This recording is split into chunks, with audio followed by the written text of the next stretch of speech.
요한복음 10장에서 14장까지만 보도록 하겠습니다. 좀 욕심을 냈는데 너무 분량이 많더라고요. 그래서 14장까지만 보고 함께 우리 나가보도록 하겠습니다. 우리 요한복음 볼 때 요한복음 20장 31절에 이 목적에 대해서 분명히 얘기를 합니다. 그게 뭐냐면은 요한복음의 목적, 오직 이것을 기록함은 너희로 예수께서 하나님의 아들 그리스도이심을 믿게 하려 함이요 또 너희를 믿고 그 이름을 힘입어 생명을 얻게 하려 함이라 라고 하는 말씀으로 분명히 얘기를 합니다. 자, 여기에서 요한복음의 목적, 그러니까 예수님이 하나님의 아들 그리스도임 믿게 하는 것과 믿고 그것을 영생을 얻게 하는 데 초점을 맞췄어요. 우리는 지금 교리적인 부분보다 배경적인 부분들을 보다 보니까 이런 부분들은 보지 않았지만 그래도 중심은 우리가 방향을 한번 보고서 계속 갔으면 좋겠고요. 우리 배경을 한 건 그걸 생각해야 돼요. 이걸 지금 요한이 어디서 쓰냐면 에베소에서 써요.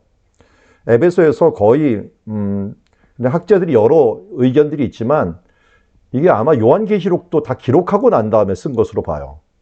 왜냐면 마태, 마가 누가 다 읽어보고 나서 빠진 것들, 그런 부분들을 생각하면서 예전에 있었던 예수님의 그 기억들을 되살리고 또 막 영지주의들이 나타나고 그러니까 예수님과 함께 만났던 그 생생한 기억들을 되살리면서 기록했던 그런 그 복음서이기 때문에 다른 것보다도 굉장히 친밀한, 그래서 요한이 자기 이름을 요한이라고 안 하고 뭐라고 하냐면 사랑하는 자, 예수님이 사랑하는 자라고 하는 표현들을 계속 쓰면서 아주 친밀함을 많이 보이고 있다 하는 것을 우리가 전제하고 함께 넘어갔으면 좋겠습니다.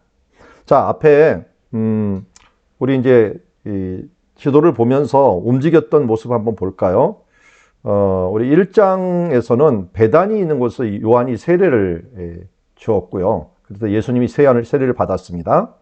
그리고 2장에서는 성전으로 들어서 성전 청결 사건이 있게 되었고요.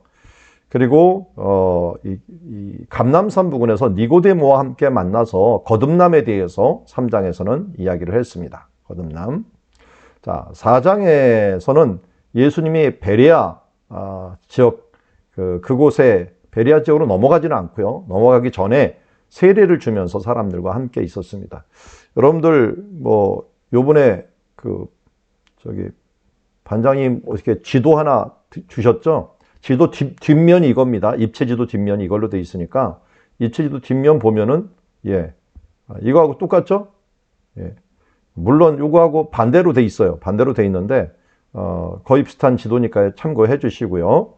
자, 그리고 여기 베데스다 연못에서 예수님께서 38년 된 병자를 고치신 사건이 5장 2절에 나와 있습니다.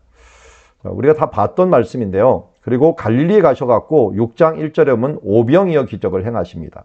그러니까 제가 지금 각 장마다 배경이 되는 한 사건씩만 기록한 거예요. 1장은 세례, 2장에서는 성전 청결, 3장에서는 니고데모 만나는 것, 4장에서는 예수님께서 요단 근처에서 세례 주고 있는 것들, 그리고 5장에서는 38년 된 병자, 6장에서는 오병이어 기적을 갈릴리에서 행하시고요.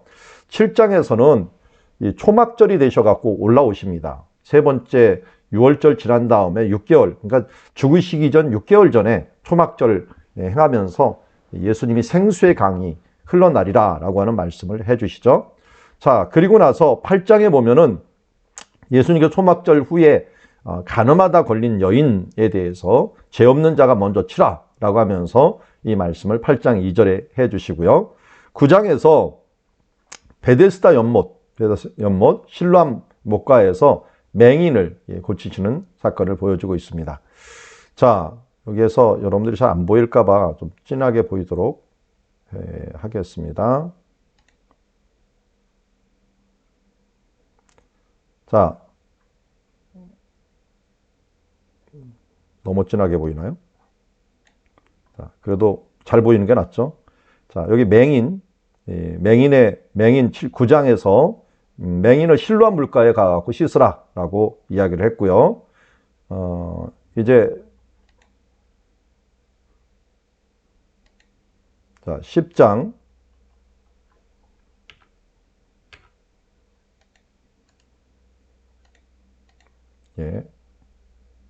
넘어가야 되는데 나오가네요.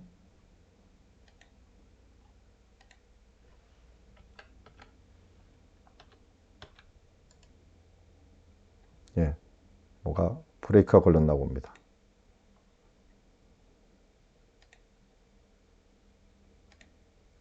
예, 수전절 사건이 있어요. 수전절에 10장 23절에 수전절에 있었던 사건, 솔로몬 행각이 있는 데서 예수님께서 수전절에 말씀하시는 사건을 우리가 보았고요. 그리고 10장 40절에 베레아 지역으로 물러갑니다. 오늘 우리가 볼 내용들입니다. 수전절 사건과 그리고 베레아 쪽으로 물러가심. 그러니까 위치 감각을 크게 좀 알고 넘어갔으면 좋겠어요. 자, 11장에 나사로를 살리러 오십니다. 그런데 물러가신 장소가 이 베레아 지방의 베단이에요. 베단이. 그러니까 여기 베단이하고 여기 베단이하고 두 개 베단이가 있었다 하는 걸 알 수가 있고요. 12장에서는 예수님께서 다시 베단이로 오셨을 때 기름 부음의 사건이 있습니다. 기름 부음의 사건. 예수님이 잠시 여기 에브라임이라는 장소로 피신하셨다가 오시는 것을 보게 되고요. 자, 그 다음에 12장에는 벳박에 있는 곳에서 입성을 하시는 사건이 나옵니다. 입성. 자, 아예 편의를 해야겠네요.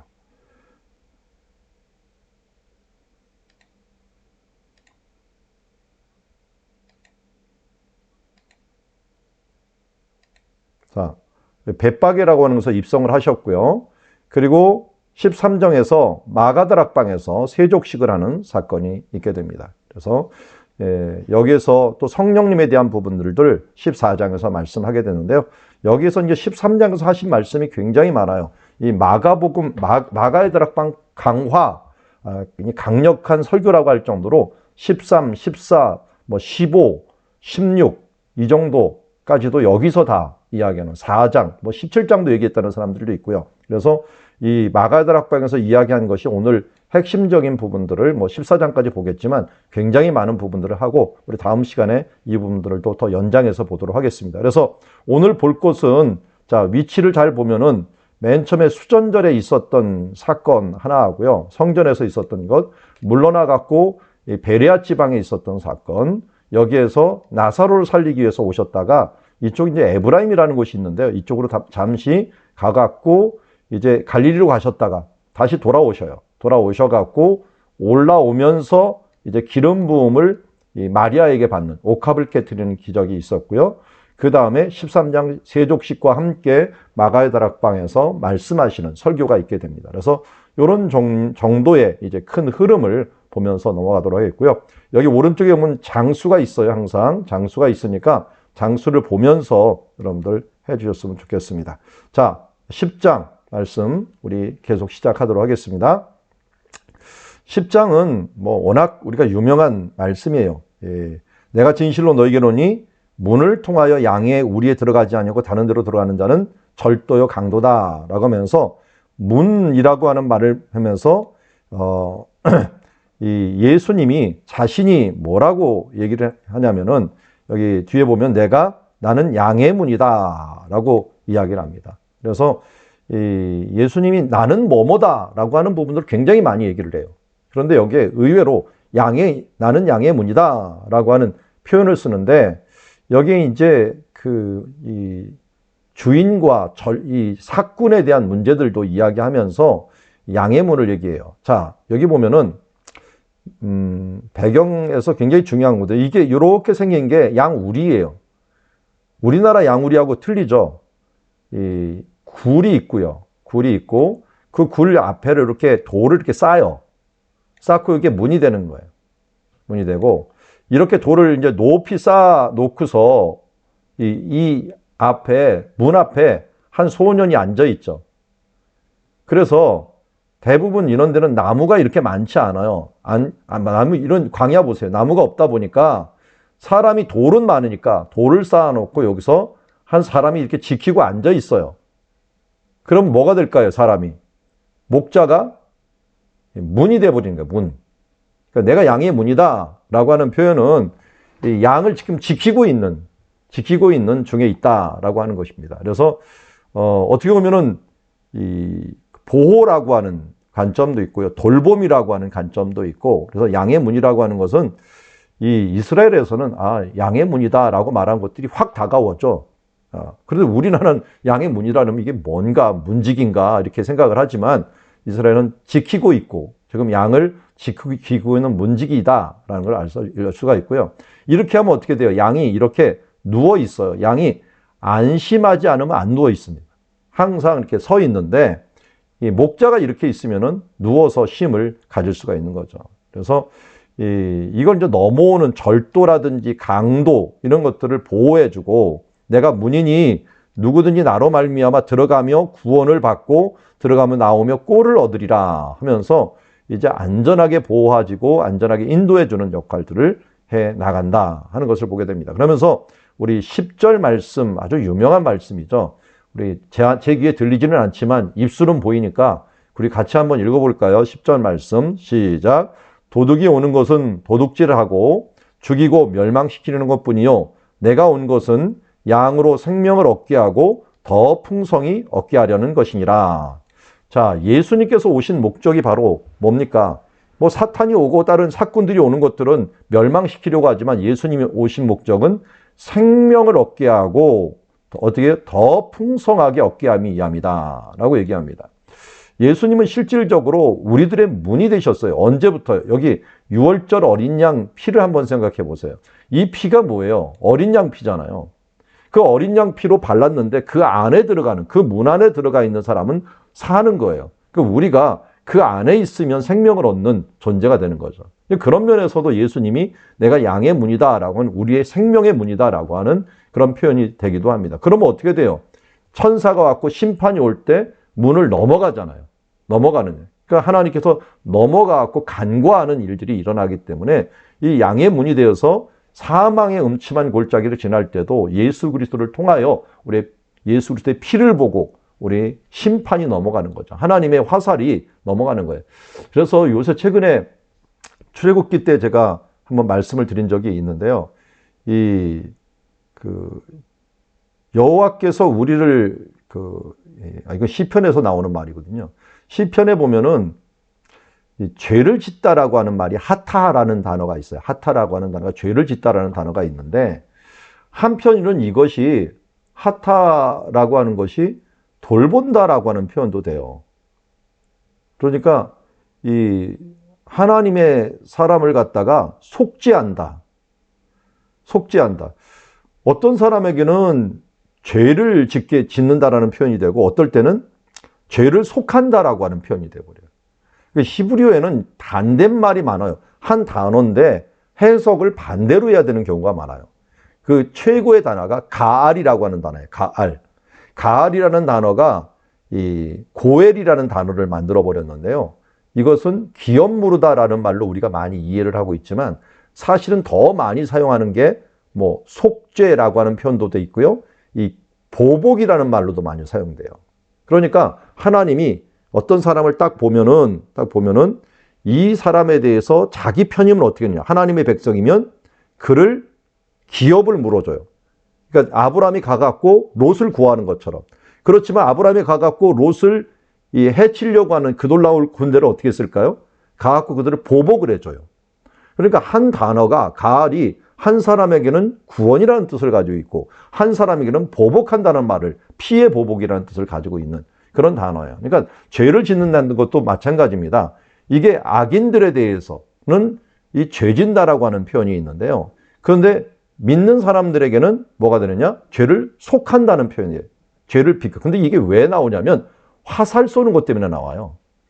이게 죄 짓다라고 하는 표현이 원래 단어가 뭐냐면 빗나가다. 관역을 빗나가다라는 뜻이에요. 화살을 이렇게 쐈는데 관역을 딱 빗나가요. 그런데 우리가 죄를 짓는 이 사람이 죄를 지을 때는 관역을 빗나가 버리니까 우리가 죄를 지어버리는 거예요. 근데 하나님이 관역을 빗나가면 어떻게 되버리나요? 죄를 넘어가 버리는 거예요. 왜 하나님이 전능하신 하나님이 어떻게 죄를 넘어갈 수가 있어요? 공의 하나님인데 피를 보고 넘어가는 거예요. 우리 마음에 예수 그리스도의 피가 묻혀져 있으면 이 양의 문을 지키는 예수 그리스도가 있는 거예요. 그래 그분이 있으면 어떻게 돼요? 그분이 단번에 영원한 제사를 우리 위해서 드렸기 때문에 그 피를 보고 하나님의 이 심판의 화살이 우리를 넘어가 버리는 거예요. 그런 면에서 예수님이 양의 문이 된다는 것은 어마어마한 우리의 큰 축복이고 안전이라고 할 수가 있죠. 그래서 우리 어린 양의 피를 바르는 것들이 그냥 간단한 사실이 아니라 이게 나중에 일부러 예수님께서 어린 양의 피를 바르는 그 절기에 일부러 죽으셨어요. 그래서 6월절에 완성이 되셔갖고 고린도서 5장에서는 우리의 6월절 양 그리스도께서 우리를 위하여 희생하셨느니라 라고 하는 표현을 쓰게 됐는데 그때 왜 문에다가 이걸 피를 바르느냐, 그리고 대속죄일마다 왜 자꾸만 피를 뿌려갖고 나느냐, 이게 다 건너가는 거예요. 피 때문에 건너가는 거거든요. 벗어나는 건데 예수님이 바로 우리의 문에 딱 앉아 있어갖고 십자가의 피를 가지고 딱 앉아 있어서 우리의 피를 넘어가는 거예요. 사탄이 왜 하늘에서 쫓겨났느냐, 요한계시록 12장에 오면 사탄이 하늘에서 쫓겨났다 그랬어요. 그 전까지 욥기에서는 하나님한테 가갖고 막 고자질을 해요. 욥도 무슨 죄가 있겠죠 하면서 고자질을 하는데 이제 신약시대 때 와갖고 예수님 이후에는 쫓겨났다라고 얘기를 해요. 왜 쫓겨났나 봤더니 말해봤자 필요가 없어. 있을 곳이 없어서 라고 하는 표현을 쓰고 있어요. 있을 곳이 없어서. 왜? 예수님께서 가셔갖고 내가 그들을 위해서 죄를 대신했다. 그러니까 하나님이 심판을 선언해갖고 했는데 우리를 대속하신 예수님의 피가 있다 보니까 자꾸만 넘어가 버리는 거예요. 넘어가다. 그러니까 이 피에 대한 것들 그리고 양의 문에 대한 부분들이 굉장히 중요한 요소를 가지고 있다 하는 것이고요. 그래서 우리에게 생명을 주시고 이 생명을 그냥 주는 것만 끝나는 게 아니에요. 그 안에 그냥 이 살았으면 끝나는 게 아니라 어떻게 돼요? 더 풍성한 생명, 더 풍성한 삶으로 나간다. 이게 뭐냐면 왕이 행하는 거예요. 왕은 우리를 구원할 뿐만 아니라 더 풍성하게 살게 만드는 역할들을 예수님께서 해주신다라는 것입니다. 우리가 나중에 14장에서 조금 더 보도록 하겠고요. 이번에는 또 뭐라고 말씀하시냐면 여기 11절에 보면은 나는 선한 목자라라고 합니다. 선한 목자는 양들을 위하여 목숨을 버리거니와 라고 했어요. 그러나 삭구는 목자도 아니요 양도 제 양이 아니니까 이리가 오는 것을 보면 양을 버리고 달아나느니 이리가 양을 몰고 가고 해치느니라. 자, 여기 지금 이 목자가 여기 있어요. 목자 있는 거 보이시죠? 목자가 있는데 지금 손을 뭐 들었는데 이 목자가 뭐 하는 중이냐면 지금 돌 던지는 중이에요. 돌 던지는 중. 이 목자가 돌을 던지는 중인데 자, 이것도 잘 안 나오네요. 아무래도 빨간색을. 자, 이 목자가 지금 돌을 던져. 왜 돌을 던지냐면 요놈 때문에 그래요. 이게 양 무리가 이렇게 가고 있는데 흐름이 가고 있는데 벗어나잖아요. 벗어나면 돌을 탁 여기다 던져버려요. 그럼 어떻게 하냐면 놀라갖고 이걸 안쪽으로 모으는 역할을 해요. 그러니까 목자들이 하는 것 중에 돌 던지는 일이 굉장히 많아요. 이 돌 던지는 명수가 누구예요? 다윗이었죠. 다윗이 괜히 돌을 잘 던지는 게 아니에요. 목동 생활을 잘한 거예요. 그러니까 돌을 잘못 던지면 어떻게 돼요? 양 맞추면 양이 죽어버리잖아요. 이게 정말 이 실력 없는 목자는 양을 죽여버려요. 그런데 이걸 치겠다고 옆에 탁탁 던져주는데 전 많이 봤어요. 이거. 여기도 목자가 지금 던지고 있는데 양을 이 안으로 모으는 역할들을 돌을 갖고 조정을 하게 됩니다. 그래서 선한 목자가 이런 일들을 하고 있고요. 그리고 선한 목자가 또 뭐가 문제냐면 이런 동굴이 왜 문제냐면 이런 동굴에 이런 무시무시한 맹수들이 살고 있어요. 이게 누구를 기다리냐면 목자가 지나가기를 기다려요. 목자는 뭘 하고 있어요? 이 지팡이와 막대기를 항상 가지고 무장을 하고 다녀요.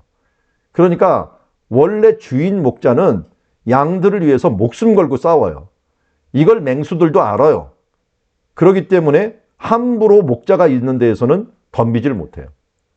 그래서 이 길을 잃은 양들은 그야말로 그냥 밥이죠, 밥.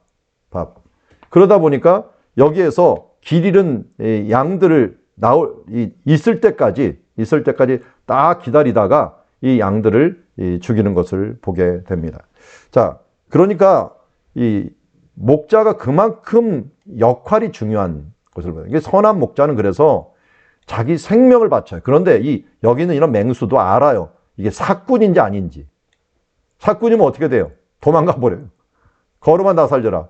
양을 구하려고 하지 않는다고. 그래서 이게 주인이냐 아니냐에 따라서 뭐 교회도 마찬가지죠. 주인 의식을 가지고 우리가 행하느냐, 또 신앙도 마찬가지예요. 주인의식을 가지고 행하느냐 안 하느냐가 많은 부분들을 결정하는 것을 보게 됩니다. 자, 여기에서 그래서 이 양에 대한 부분들을 목자가 이런 부분들이 귀한 역할을. 그러니까 선한 목자는 이제 사꾼과 같지 않고 목숨을 버리며 싸웠다는. 그래서 다윗이 뭐라 그랬어요? 내가 곰이 나타나갖고 사자가 나타나면 다가갖고 싸웠다라고 했잖아요. 그를 붙들고 싸웠다. 이거 생명이 위험한데 어떻게 돼? 그는 주인의식이 있었던 거예요. 목자의식, 선한 목자로 가갖고 막 목숨 걸고 싸웠던. 그러다 보니까 실력도 키우고 담대함도 키워갖고 저 골리앗이 내가 죽였던 곰이나 사자하고 별다를 바가 없습니다 하면서 담대하게 나갈 수 있었던 것들도 이런 경험이 있었기 때문에 가능하다라고 합니다. 그런데요, 여기 14절 말씀이 아주 재미납니다. 이 선한 목자가 있는데요. 선한 목자가 나는 양을 알고, 이건 당연하죠. 근데 양도 나를 아는 것은 아버지께서 나를 아시는 것 같으니 나는 양을 위하여 목숨을 버리노라 라고 하는데요. 양의 큰 강점이 뭔지 아세요? 양의 최고의 강점. 최고 강점이 이 양은 공격 도구가 하나도 없어요. 발도 안 빨라요. 거기서 털도 무거우면 이건 잡혀먹는 게 아니죠. 아주 최고의 먹잇감이에요. 그런데 지구상에 양이 제일 많어. 짐승 중에서요. 왜 이렇게 제일 많으냐? 순종을 잘하는데 목자에게 절대적인 순종과 함께 어떤 것이 발달되냐면 이 귀가 발달돼, 귀가. 목자의 음성이 어떤 음성인지를 알아요. 몇백 미터 앞에서도 목자 소리를 들을 수가 있는 거예요. 그러니까 성경에서도 제일 큰 계명이 무엇입니까? 라고 물어봤을 때, 예수님께 물어봤을 때 뭐라고 대답하냐면 예수님이 들으라 이스라엘아로 시작을 해요. 쉐마 이스라엘. 근데 원래 우리 번역에는 그렇게 안 나와 있죠. 그렇지만 맨 처음엔 들으라라는 표현인데 듣는 것이 제일 강한 게 양입니다. 그래서 성도들이 가장 큰 강점은 들음이에요. 하나님의 말씀 듣는 것. 그러면 어떻게 돼요? 듣고 순종해 나갈 때 가장 강력한 힘이 나온다라는 것이죠. 여기서도 양과 목자의 관계를 그렇게 묘사를 했다라고 하는 것을 알 수가 있습니다. 그래서 여기 보면 예수님의 음성을 듣고 함께 움직이는 그런 관계가 된다 하는 부분들을 여기서 말씀하고 있고요. 자, 그리고 예수님께서는 내가 목숨을 버리는 것은 그들이 내가 다시 얻기 위함이요 이로써 말미암아 아버지께서 나를 사랑하시느니라. 십자가 사건에 대한 부분들을 이야기하고 있는 거죠. 그래서 선한 목자로서 살아가는 말씀이 있게 되고요. 이 예수님이 이런 말씀을 하고 또 이런 말씀으로 하면 유대인의 분쟁이 일어납니다. 그중에 이 사람이 귀신이 들려 미쳤다라는 사람들도 있고요. 아니면 귀신이 들렸으면 어떻게 맹인의 눈을 뜨게 하느냐 하면서 예수님의 일에 대한 부분들을 이야기하고 있습니다. 그래서 이 로마에 가면요. 로마에 들어가면 로마 문을 딱 들어가기 전에 카타콤이라는 그런 지역들이 나와요. 로마인들 무덤을 성 밖에 지하로 만들다 보니까 카타콤이 나오는데 이 카타콤에 기독교인들이 많이 살았죠. 그런데 이 카타콤에서 발견된 것 중에 아주 진귀한 물건 중에 하나가 이 선한 목자상이에요. 선한 목자상. 이런 말씀들을 기억을 하다 보니까 로마 이 무덤에서도 믿는 사람들이 거기서 예배를 드리면서 선한 목자상을 갖다 놓게 되었고요. 이런 선한 목자상 바로 옆에가 코바디스 교회예요. 코바디스 교회. 이 코바디스 교회는 베드로가 바로 정말 목자가 양을 위하여 생명을 버리듯이 예수님께서 생명 버리러 가는 모습을 보여서 자기도 그 선한 목자가 되기 위해서 이 길을 떠난 것을 보게 됩니다. 나중에 한번 더 다루니까 그때 같이 보도록 하겠습니다. 자, 이어서 22절, 10장 22절 한번 볼게요. 이제는 수전절이 되었다 그랬어요. 수전절. 그런데 여기에 힌트가 나와요. 겨울이다 라고 하는 표현이다. 겨울. 때는 겨울이다 라고 하는 표현이 나옵니다. 때는 겨울인데 이 시기에 이 겨울이 왜 갔더니 수전절이 어디냐면 요 시기예요. 요 시기가 수전절인데 이스라엘 음력 10월, 우리나라 음력은 9월, 우리나라 음력은 10월. 우리나라 음력 10월이면은 11월 정도가 되죠. 11월에서 12월까지로 넘어가요. 그래서 이 수전절이 겨울이다라고 하는 것들은 음력이기 때문에 이 절기가 거의 우리의 12월에 해당하는 11월 말 12월 정도가 해당하는 시기이기 때문에 당연히 겨울이라고 이야기를 합니다. 겨울이라고 얘기하고요. 예수님께서 솔로몬 행각에서 거느렸다라고 했는데요. 성전 앞에 있는 이 행각들을 솔로몬 행각이라고 불러요. 솔로몬 행각.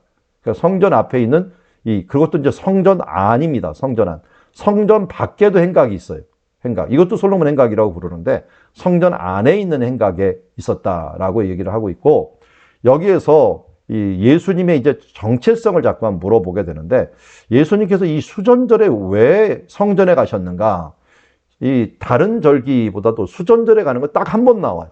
딱 한 번 나오는데, 갈릴리 사람이 수전절에 오는 것들은 아주 특별한 예들이 물론 많이 오긴 했겠지만, 이 수전절이 의미가 뭔지는 우리가 알고서 넘어가야겠죠.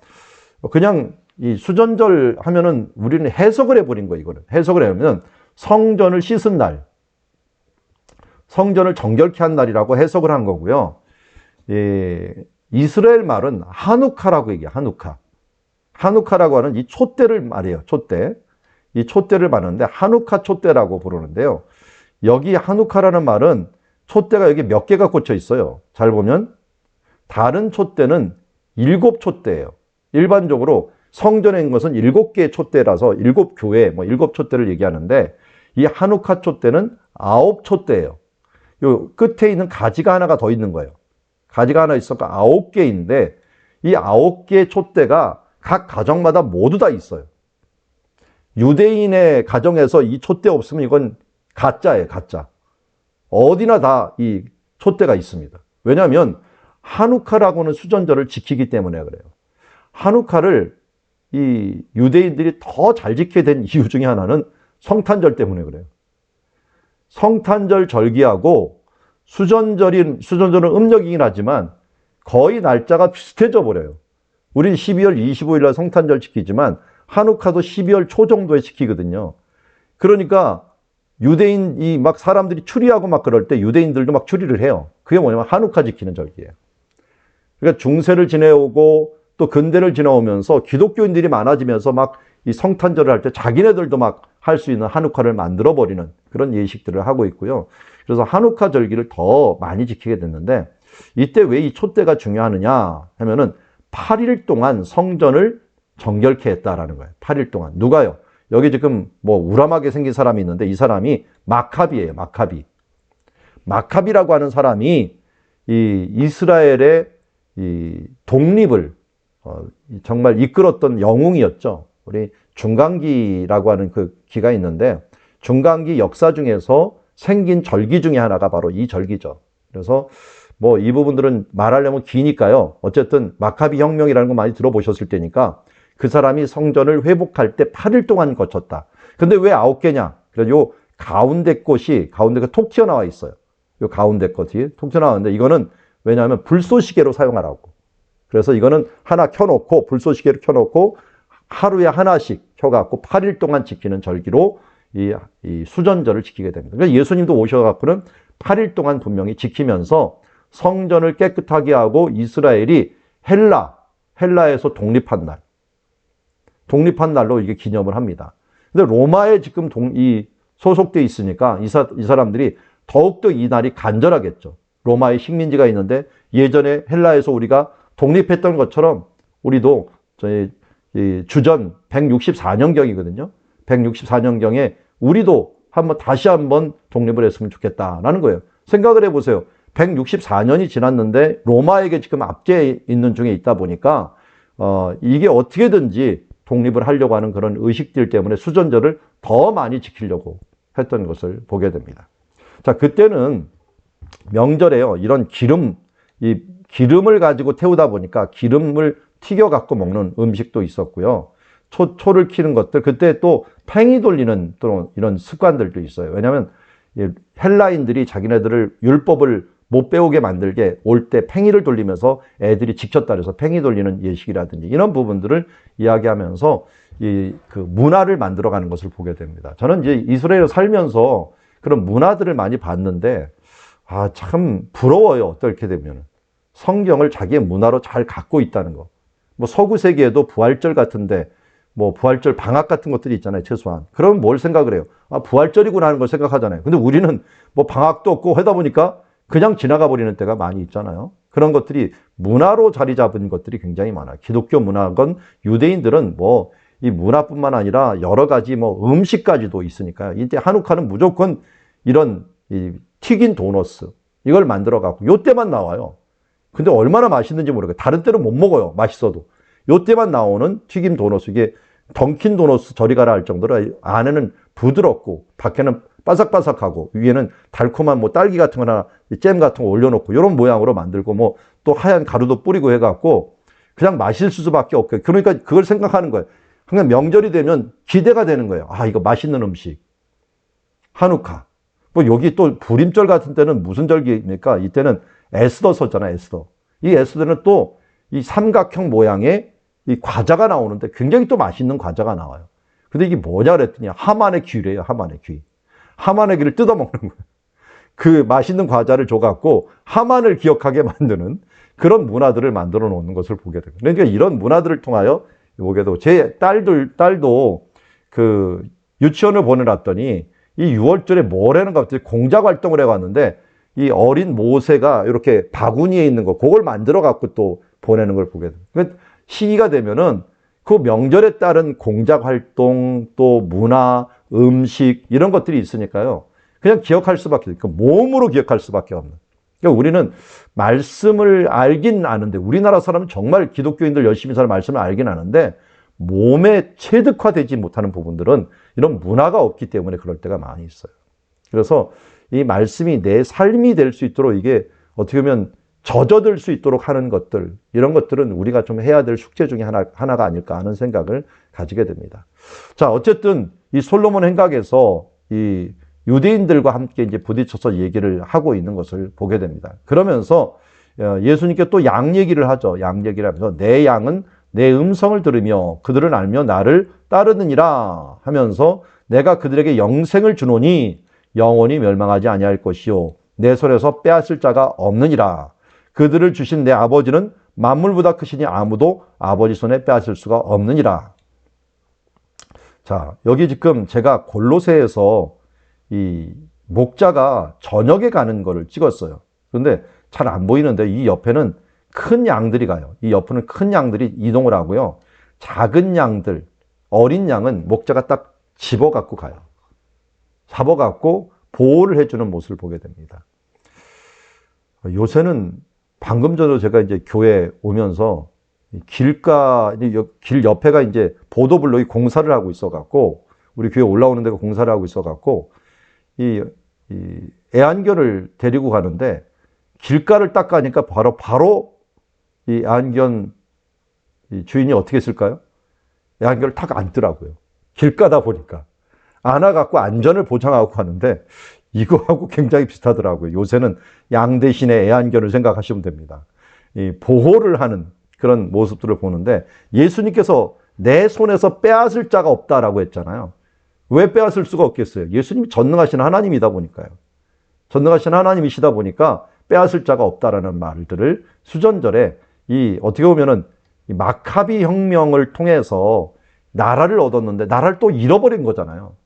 그러니까 아쉬울 거 아니에요. 독립을 했다가 또 잃어버리는 이런 상황이 돼버렸으니까. 그런데 이제 예수님 여기에서 너희들은 잃어버렸지만 이제 나는 내 안에 오는 양들은 내가 절대로 잃어버리지 않는다.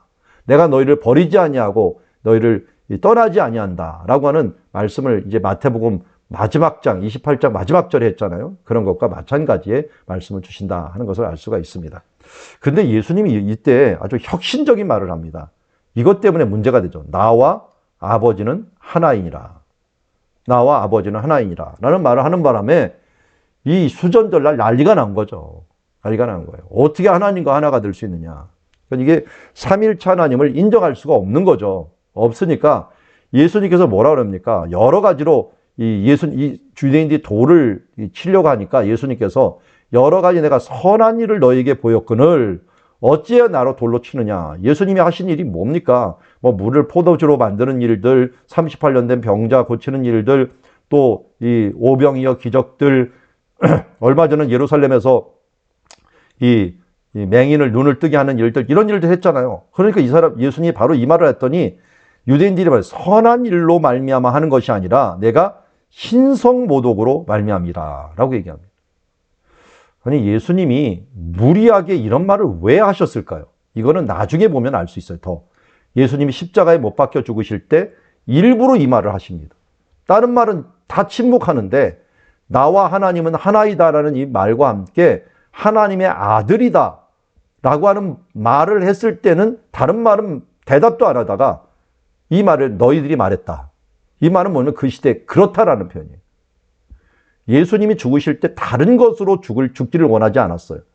뭐 성전 모독이니 뭐 율법 모독이니 이런 말은 예수님 말도 안 하셔요. 그랬는데 무슨 말에서는 얘기를 했느냐? 신성 모독이라고 하는 말에서는 딱 대답을 하십니다.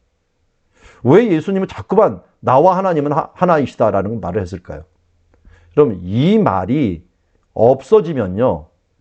예수님이 하나님이 아니면은 우리를 구원할 수가 없어요. 왜냐하면 똑같은 인간이면 죄인이 되기 때문에. 죄인이 되기 때문에 의도적으로 예수님은 죽으실 때도 그렇고요. 이 수천절부터 예수님이 죽으시기 전 이제 몇 개월 전이잖아. 이때부터 지속적으로 예수님이 하나님 되심을 의도적으로 나타나고 그것을 통해서 우리가 마지막까지 지금 어때요? 지금 사람들 유대인들이고 지금 이슬람 사람들이고 예수님은 바로 선지자라는 것까지 인정을 해요. 근데 뭐는 인정을 안 해요? 하나님의 아들임을 인정을 하질 않아요. 이걸 미리 아신 거예요, 예수님은. 시대가 지날수록 다른 것은 인정을 해도 하나님이라는 걸 인정하지 않을 것을 아셨기 때문에 바로 여기에서 하나님이 되심을 미리부터 계속적으로 얘기한 거예요. 그래서 이것 때문에 이제 그런 말 있죠. 예수님을 믿는다면서 왜 이 이슬람 사람들이 이런 사람들이 반쪽만 믿냐.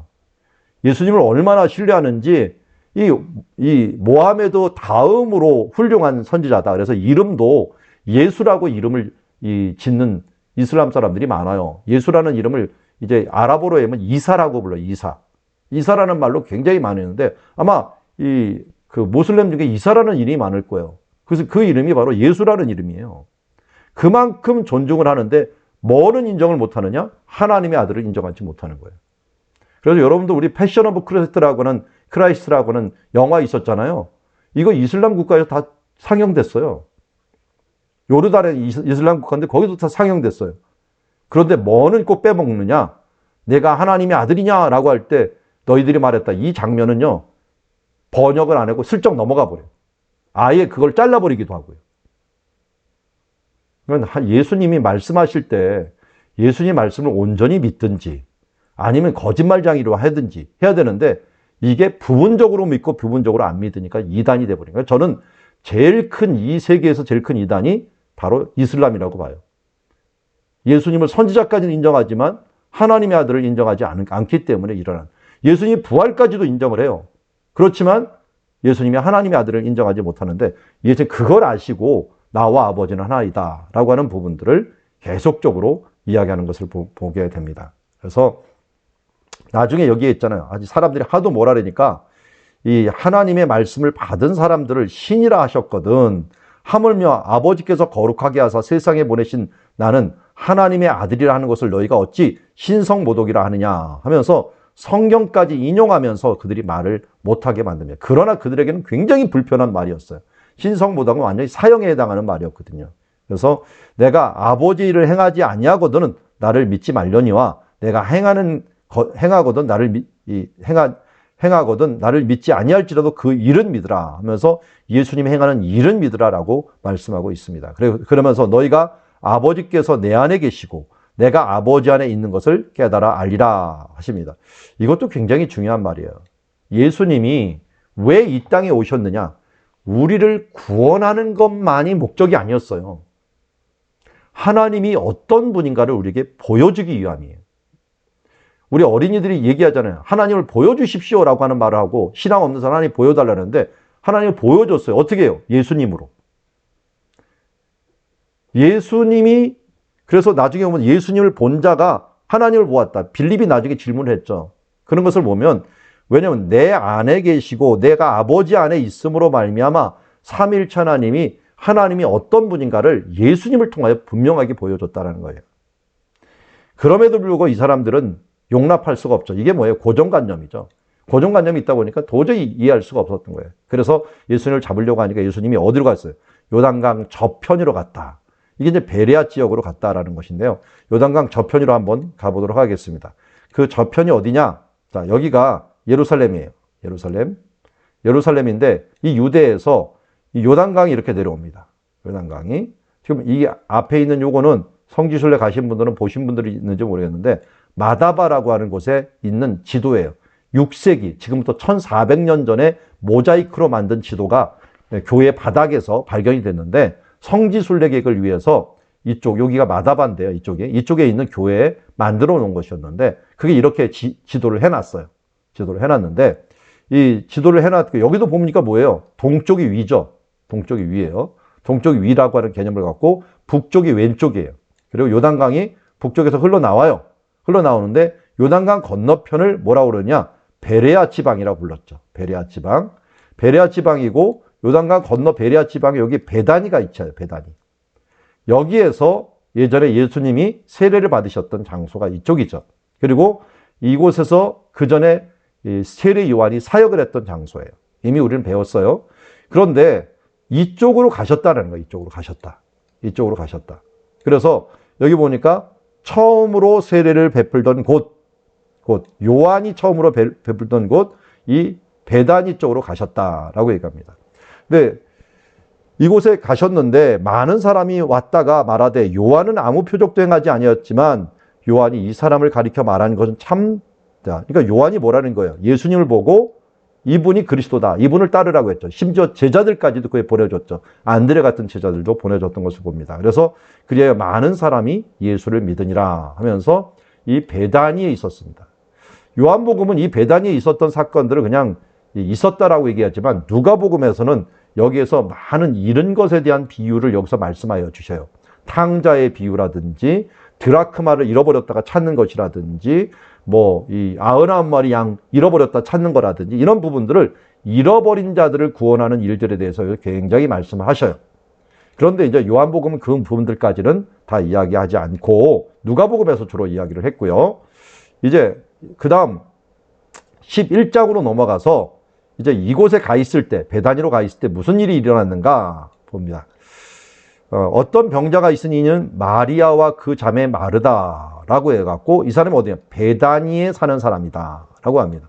베다니.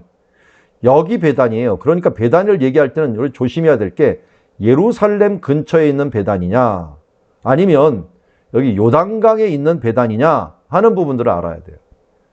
그래서 구분하기 위해서 여기 보면 여기에 베다니, 마르다의 마을 하면서 이 베단이라고 하는 표현을 썼고 이 앞에 11장에서는 뭐라고 합니까? 11장에서는 이 요단강 저편 세례를 베풀던 곳 베단이라고 얘기를 하는 거예요. 1장에서 이 부분 베단이라고 얘기를 했고요. 여기에서는 바로 이 마르다와 마리아가 있었던 마을이 있는 곳 베단이다라고 얘기합니다. 나중에 이 부분들을 얘기하는데 마리아는 향유를 주께 붓고 머리털로 주의 발을 닦던 자요 병든 나사로의 오라비니라 하는 것들 조금 이따 나오니까 그건 보도록 하겠고요. 여기에 보면 누이들이 예수께 사람을 보내어서 보시옵소서 하면서 이 나사로가 병들었다고 한 거예요. 잘 보면 재미난 게요. 베다니에서 어디로 보냈느냐? 베다니로 보내요. 베다니라는 뜻이 뭐라 그랬습니까? 가난한 자의 집이라는 뜻이에요. 빈민촌이라는 뜻을 갖고 있어요. 빈민촌. 그러니까 예루살렘의 빈민촌은 베단이었고요. 요단강의 빈민촌은 또 베단이었어요. 그 예수님이 주로 어디가 있나요? 가난한 곳에 가 있어요. 빈민촌에 가 있어요. 예루살렘이 제일 부유한 장소인데 이 예루살렘에서도 성 안에 있는 사람들이 잘 사는 사람들이에요. 그러니까 지금 성에서 잘 사는 사람 중에 대표적인 게 마가다락방이 잘 사는 사람 집이에요. 마가다락방이. 그러니까 마가 같은 사람이 굉장히 부잣집 아들이에요. 부잣집 아들. 그것도 이제 마리아라고는 엄마 밑에서 있는 사람인데 어머니만 혼자 있으니까 그가 부잣집 도련님이다 보니까 나중에 이게 고생을 못 해갖고 전도 여행할 때도 바울과 바나바 가다가 어떻게 해요? 나 못 가겠다 그러고 돌아오잖아요. 그런 걸 보면은 아주 이게 면역력이 좀 약했던 그런 사람들이 예루살렘 안에 살다 보니까 부유한 가운데 살았고요. 이 가난 가운데 있었던 베다니, 이 사람들끼리 서로 소통을 하고 있는 중에 있는 것을 보게 됩니다. 그래서 예수님의 이 머물렀던 자리를 보면서 그가 누구들을 돌아보았는가 하는 것들을 이렇게 볼 수가 있습니다. 자, 그런데 예수께서 들으셨어요. 그런데 이 병은 죽을 병이 아니다라고 이야기를 하셔요. 그리고 이걸 뭐예요? 나 하나님의 영광을 나타내기 위함이다라고 말씀을 합니다. 그래서 이 잠시 동안 더 머무시죠. 더 머물러요. 그래서 계시던 교에서 이틀을 더 머뭅니다. 이틀을 머문 동안 어떻게 됐습니까? 나사로가 죽어버렸어요. 그런데 예수님은 죽을 병이 아니라고 또 얘기를 하셔요. 이게 어떻게 됐는가 한번 봅시다. 자, 그러면서 유대로 다시 가자라고 합니다. 이제 유대가 여기고 예루살렘을 유대라고 부르기도 해요. 이쪽으로 다시 가자라고 합니다. 그랬더니 이 제자들이 랍비여, 방금도 유대인들이 돌로 치려 하였는데 그리로 가리시려 하나이까? 라고 하면서 물어보는 거예요. 근데 예수님께서 낮이 12시가 아니냐? 사람이 낮에 다니면 빛으로 실족하지 아니라 하면서 이 가자고 했다 보니까 친구 나사로가 잠들었도다 하면서 죽었다라고 얘기를 하는 거예요. 그러니까 이 제자들이 뭐냐? 잠들었으면 낫겠나이다 라고 했는데 죽음을 가리킨 말씀이 하신 것이라고 했고요.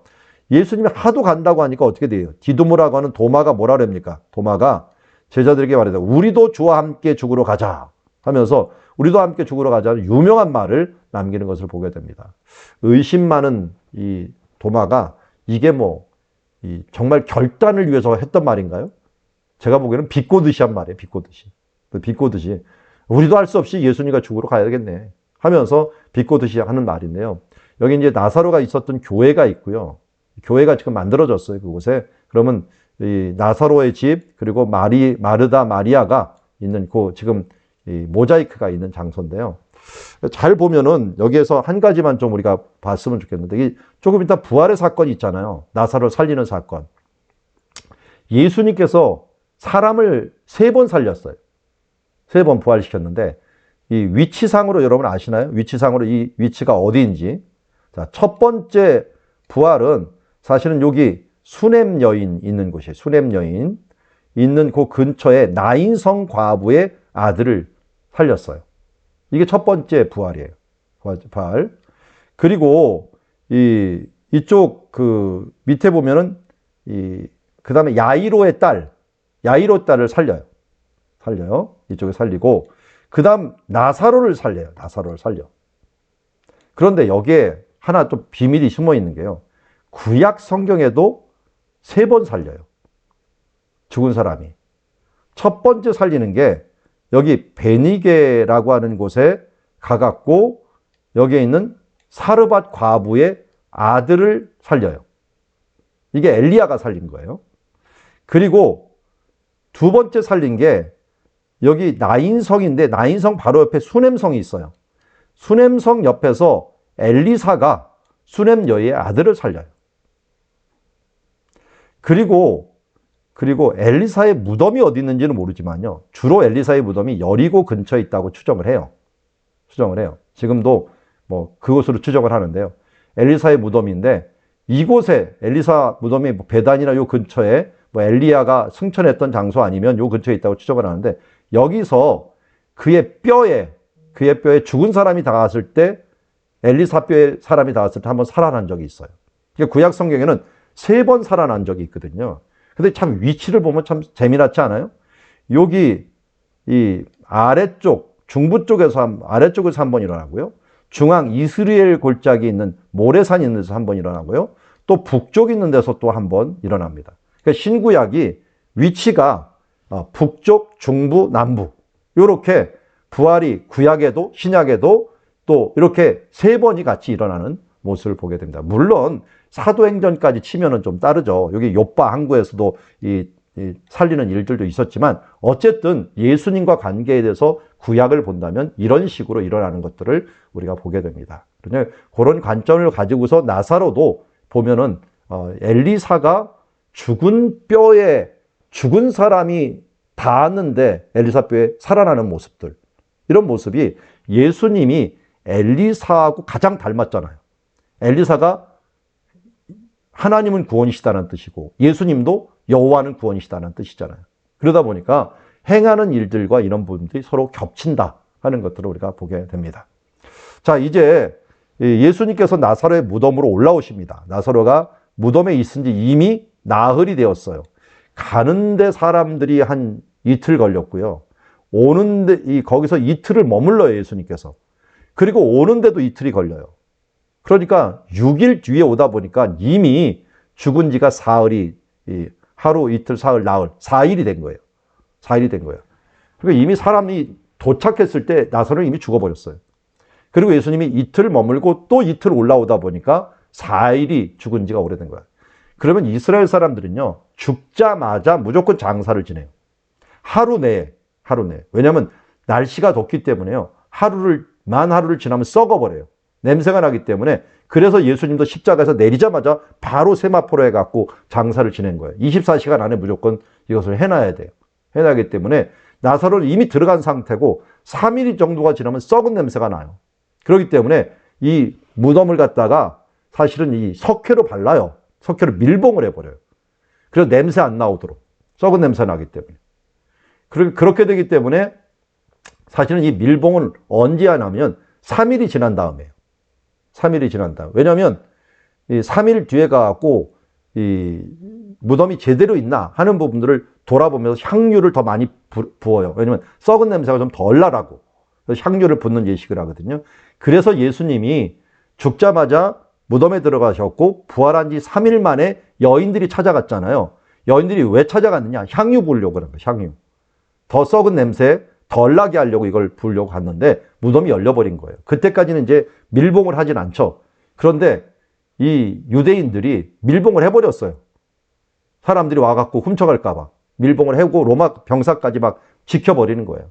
그런데 가봤더니 밀봉한 건 열려져 있고 로마 병사는 다 어디로 갔는지 없고 하다 보니까 예수님 사건이 나오는데 이것도 이제 그런 의미에서 4일이라고 하는 의미는 밀봉이 끝나고 이제는 더 이상 움직이지 않는다라고 하는 의미를 함께 품고 있다는 것을 알 수가 있습니다. 베다니의 위치도 얘기를 해요. 위치가 한 오리쯤 된다라고 했는데 여기 올라오는 거리만 해도 30km예요. 그러니까 올라올 때요. 여리고까지 오는 거리 정도가 먼저 한 30km 정도? 여기도 올라오는 게 한 30km 정도, 여리고까지. 여리고에서 또 올라오는 길도 30km 되니까요. 이틀이 꼬박 올라와야 되는 이런 거리에 해당한다 하는 것을 알 수가 있고요. 그러니까 베다니에서 강 건너 오는 것도 문제고, 여기서 또 이 여리고가 마이너스 250m 정도예요. 250m. 마이너스. 높이가 바다보다 낮아요. 여기 감람산이 800m 돼요. 800m. 그러니까 올라오는 이 거리기도 하지만 이게 높이도 1000m가 넘어야 돼요. 1000m가 넘게 올라오는 거예요. 그러니까 굉장히 힘든 길을. 근데 한 번에 안 올라오면 큰일 나요. 이게 광야에 덩그라니 놓여져 갖고 짐승들이라든지 아니면 산적들이나 이런 사람들을 만나요. 강도 만나는 그 비유가 이것 때문에 나온 거예요. 시간 놓쳐갖고 함께 못 가서. 같이 새벽에 사람들이 같이 출발하고 같이 와야 되는 거예요. 예수님 놓쳤던 때고 위험했던 게 바로 이거예요. 예수님이 오는 중에 실족하고 어떻게 됐는지 모르겠고 어린 시절 때 막 찾잖아요. 그것도 이런 상황이라는 걸 알 수가 있고요. 어쨌든 이때 이제 베다니로 도착을 해갖고 왔는데 올이라고 하면 한 3km 정도가 돼요. 여기서 3km 정도. 정확히는 한 3km 정도가 되는데 그 정도 되는 곳인데 왜 이게 중요하냐면 3km를 벗어나서는 광야예요. 여기가 왜 빈민촌이냐? 여러분 빈민촌, 우리 판자촌 어디에 형성이 돼요? 도시 외곽에 형성이 되죠. 예루살렘도 마찬가지예요. 갈 곳이 없다 보니까 마지막까지 밀린 게 광야 언저리예요. 언저리. 더 가면 광야라서 못 가고 거기까지가 최야예요. 그러니까 거기에 빈민촌이 형성되었는데 그곳에 갔는데 이미 죽은 지가 이렇게 되었다라는 걸 얘기하고 있습니다. 그래서 이 마르다가 먼저 맞이하죠. 마르다가 맞이하고 여기 계셨더라면 오라비가, 그러니까 예수님의 능력을 어느 정도만 생각한 거예요? 병든 사람은 고칠 수 있지만 죽은 사람은 못 고친다라고 생각을 한 거죠. 그런데 이때 예수님께서 내가 하나님이 구하시는 것을 주시는 줄 압니다. 예수께서 오라비가 다시 살아나리라 라고 하니까 마지막 부활 때에는 이 부활 신앙까지는 가졌던 것 같아요. 그러니까 이 유대인들에게 파벌로 있었는데 이 사두개파들은 부활을 안 믿었지만 바리새파를 믿었기 때문에 이 지금 마르다 같은 경우는 바리새파 신앙을 가지고 있었다라는 걸 알 수가 있어요. 그리고 예수님이 이때 아주 유명한 말씀하시죠. 내가 부활이요 생명이니 나를 믿는 자는 죽어도 살겠고 무릇 살아서 나를 믿는 자는 영원히 죽지 아니하리라 하는 말씀을 해주십니다. 그러자 이 마르다가 아주 멋진 고백을 하죠. 주는 그리스도시요 세상에 오시는 하나님의 아들이신 줄을 내가 믿나이다. 베드로의 신앙 고백에 비견되는 그런 고백을 하는 것을 봅니다. 물론 이 말을 할 때는 베드로는 이미 이 고백을 했는데 마르다도 이 고백을 행하는 것을 보게 됩니다. 그러면서 또 마리아를 불러요. 마리아를 부르니까 마리아가 또 급히 예수님께 나옵니다. 나와서 맞이하게 되고요. 또 이 마리아가 급히 달려가니까 어떻게 됩니까? 위로하던 유대인들이 급히 일어나서 고카로 무덤에 가는 줄 알고 같이 따라를 갑니다. 근데 따라가는데 사실은 이 앞에 보았듯이 여기 지금 이 나사로의 집이 있으면요. 요 집 옆에가 바로 그 나사로 무덤이에요. 그러니까 여기는 광야 지대니까요. 광야 언저리 돼 보니까 무덤이 뭐 가까이 있을 수가 있는 거예요. 가까이 있는 곳에 무덤이 있는데 그곳에 이제 있게 되었죠. 있게 되었고 이곳에 곡하는 줄 알고 따라갑니다. 그러면서 마리아가 예수님께 가신 곳에 배웠고 그 발에 엎드려 주께서 여기 계셨다면 오라버니가 죽지 않겠나이다 하면서 또 얘기를 합니다. 또 얘기를 해요. 자, 여기서 예수님이 하신 말씀처럼 내가 나를 믿는 자는 죽어도 살겠다라고 하는 믿음에 대한 부분들이 굉장히 중요한데 이 믿음에 대한 부분들은 여기서도 얘기했죠. 마가복음에서도 할 수 있거든요. 무슨 말이냐? 믿는 자에게 능치 못함이 없느니라. 믿음이 있고요. 그리고 수룹바벨 이야기할 때도 이 수룹바벨 이야기를 보면서 스가랴가 뭐라고 얘기합니까? 너희가 무엇이냐? 내 수룹바벨에서 평지가 되리라 하면서 이 하나님께서 하시면 능치 못함이 없다라고 하는 부분들을 알려주신 예고요. 이것을 믿었던 베드로 같은 사람들은 죽은 자를 살리는 기적들도 행했던 것들을 보게 됩니다. 그래서 예수님이 부활이요 생명이다 하는 부분들을 믿는 것들, 이 부분들을 행한 것을 보게 되고요. 이렇게 은혜를 받고 이런 믿음이 있을 수 있었던 것은 이 마리아와 마르다가 무슨 가정이었어요? 섬김의 가정이었죠. 섬김. 왜 보냐면 여기 베다니가 광야 언저리라 그랬잖아요. 그러다 보니까 제일 먼저 만나는, 올라올 때 제일 먼저 만나는 마을이기도 해요. 제일 먼저 만나는 그 중에서 마리아와 마르다가 가갖고 예수님을 모시고 온 거예요. 나사로가. 그래서 대접을 제일 먼저 최고의 대접을 하다 보니까 섬김의 가정을 해서 그 집에 머물게 되는 것을 보게 됩니다. 이 섬김의 가정이 어디도 섬김의 가정이었어요. 수넴 여인, 엘리사를 그렇게 잘 섬겼던 수넴 여인도 섬김의 가정이었죠. 그런 거 보면은 부활의 큰 은혜를 받았던 가정을 보니까 이 모두 다 섬김의 가정이었어요. 섬김의 가정. 이런 어려운 이 빈민촌이라고 하는 이런 열악한 환경에서도 이렇게 잘 섬기면서 해주었다라는 것을 보게 됩니다. 그래서 그런 면에서 예수님은 누구신가라고 할 때 예수님이요, 이 에고에임이라고 하는 말을 자주 쓰세요. 나는 나다라고 하는 표현을 쓰는데 이거는 여호와라고 하는 게 내가 스스로 있는 자다라고 하는 걸 갖다가 헬라어로 말하면 에고에임이에요. 그래서 요한복음에서 굉장히 많이 나옵니다. 예수님께서 나는 나다라고 하는데 나는 부활이요 생명이다라는 말을 할 때도 그냥 에이미만 얘기하면 되는데 꼭 에고라는 말을 써요. 에고, 나는 에이미, 나는 나다라고 하는 표현을 쓰면서 바로 당신이 여호와다라고 하는 표현들을, 스스로 있는 자다라는 표현들을 굉장히 많이 쓰는 것을 보게 됩니다. 그래서 예수님은 누구신가라고 할 때 성경에서 계속 말하는 게 뭐냐면 예수님이 바로 그리스도라고 하는 것, 하나님의 아들, 또 마르다는 그리스도라고 표현했잖아요. 하나님의 아들이라고 표현했고요. 예수님 또 때로는 어떻게 해서 생명의 떡이라고도 얘기했고요. 생명의 빛이라고도 얘기했고요. 또 생수의 근원이라고도 얘기했고요. 선한 목자라고 말씀했고요. 양의 문이다라고 얘기했고요. 부활이요 생명이다. 또 길이요 진리요 생명이다. 포도나무다. 이런 여러 말로써 예수님께서 자기를 표현합니다. 이렇게 표현할 수가 있어요. 4장 6절은 예수님은 그리스도라고 하는 표현들을 하고 있고 11장 4절에, 이게 4장 26절은 무슨 장면이에요? 사마리아에서 사마리아인들이 바로 세상에 오는 구주이십니다 라고 하는 말을 했지만 이 여인이 얘기했잖아요. 여인이 내가 그리스도를 보았다, 만났다 이렇게 얘기한 것처럼 예수님은 그리스도다라고 하는 얘기를 했고, 그리고 예수님은 하나님의 아들이다 라고 하는 부분들을 11장 4절, 5장 25절에서 얘기를 했고, 또 생명의 떡이다, 생수의 근원이다, 세상의 빛이다. 양의 문이다. 선한 목자다. 부활의 생명이다. 길이요 진리요 생명이다. 참 포도나무다. 이렇게 하면서 다양한 모습으로 예수님의 은유법으로 당신을 표현하는 것을 보게 됩니다. 자, 이제 11장 33절로 계속 가보도록 하겠습니다. 예수님께서 이제 이곳 이 나사로의 무덤에 와갖고 우셨어요. 우셨어요. 왜 울었을까요? 이 마리아가 너무 슬피 울고 그러니까 같이 우셨는데 심령이 비통히 여겼던데 이 그들 불쌍해. 그러니까 한마디로 죽음 앞에서 어쩔 수 없는 인간, 사망의 권세에서 어쩔 수 없는 인간의 모습을 보면서 어떤 가슴 아파하신 거죠. 이것을 위해서 사망의 권세를 이기게 하기 위해서 예수님께서 오신 것이라고 할 수가 있습니다. 예수님이 뭐 여러 모습이 있지만 우는 모습은 몇 번 안 나오는데 여기에 나오는 것을 보게 됩니다. 그래서 눈물까지 흘리시면서 보라 유대인들이 말하되 그를 얼마나 사랑하셨는가 사랑의 표현을 알 수가 있습니다. 그러면서 왜 맹인의 눈을 뜨게 한 사람이 빨리 와서 죽지 않게 할 수 있겠는가라고 얘기했는데 예수님께서 어떻게 했습니까? 이 앞에 굴이 돌로 막혀 있었어. 거의 뭐 밀봉돼 있다시피 했는데요. 돌을 옮겨 놓으라라고. 이렇게 동그란 돌이 있으니까 이 돌은 옮겨 놓아야겠죠. 왜 옮겨 놓아야 되냐면 나사로가 살아나도요 못 나와요. 돌이 크니까 또 이게 세마포에 이렇게 쌓여 있으니까 어떻게 나오겠어요? 미라처럼 있으니까. 이걸 이렇게 밀어줘야 되니까 밀어주는 것들을 돌을 옮겨 놓으라라고 하는데요.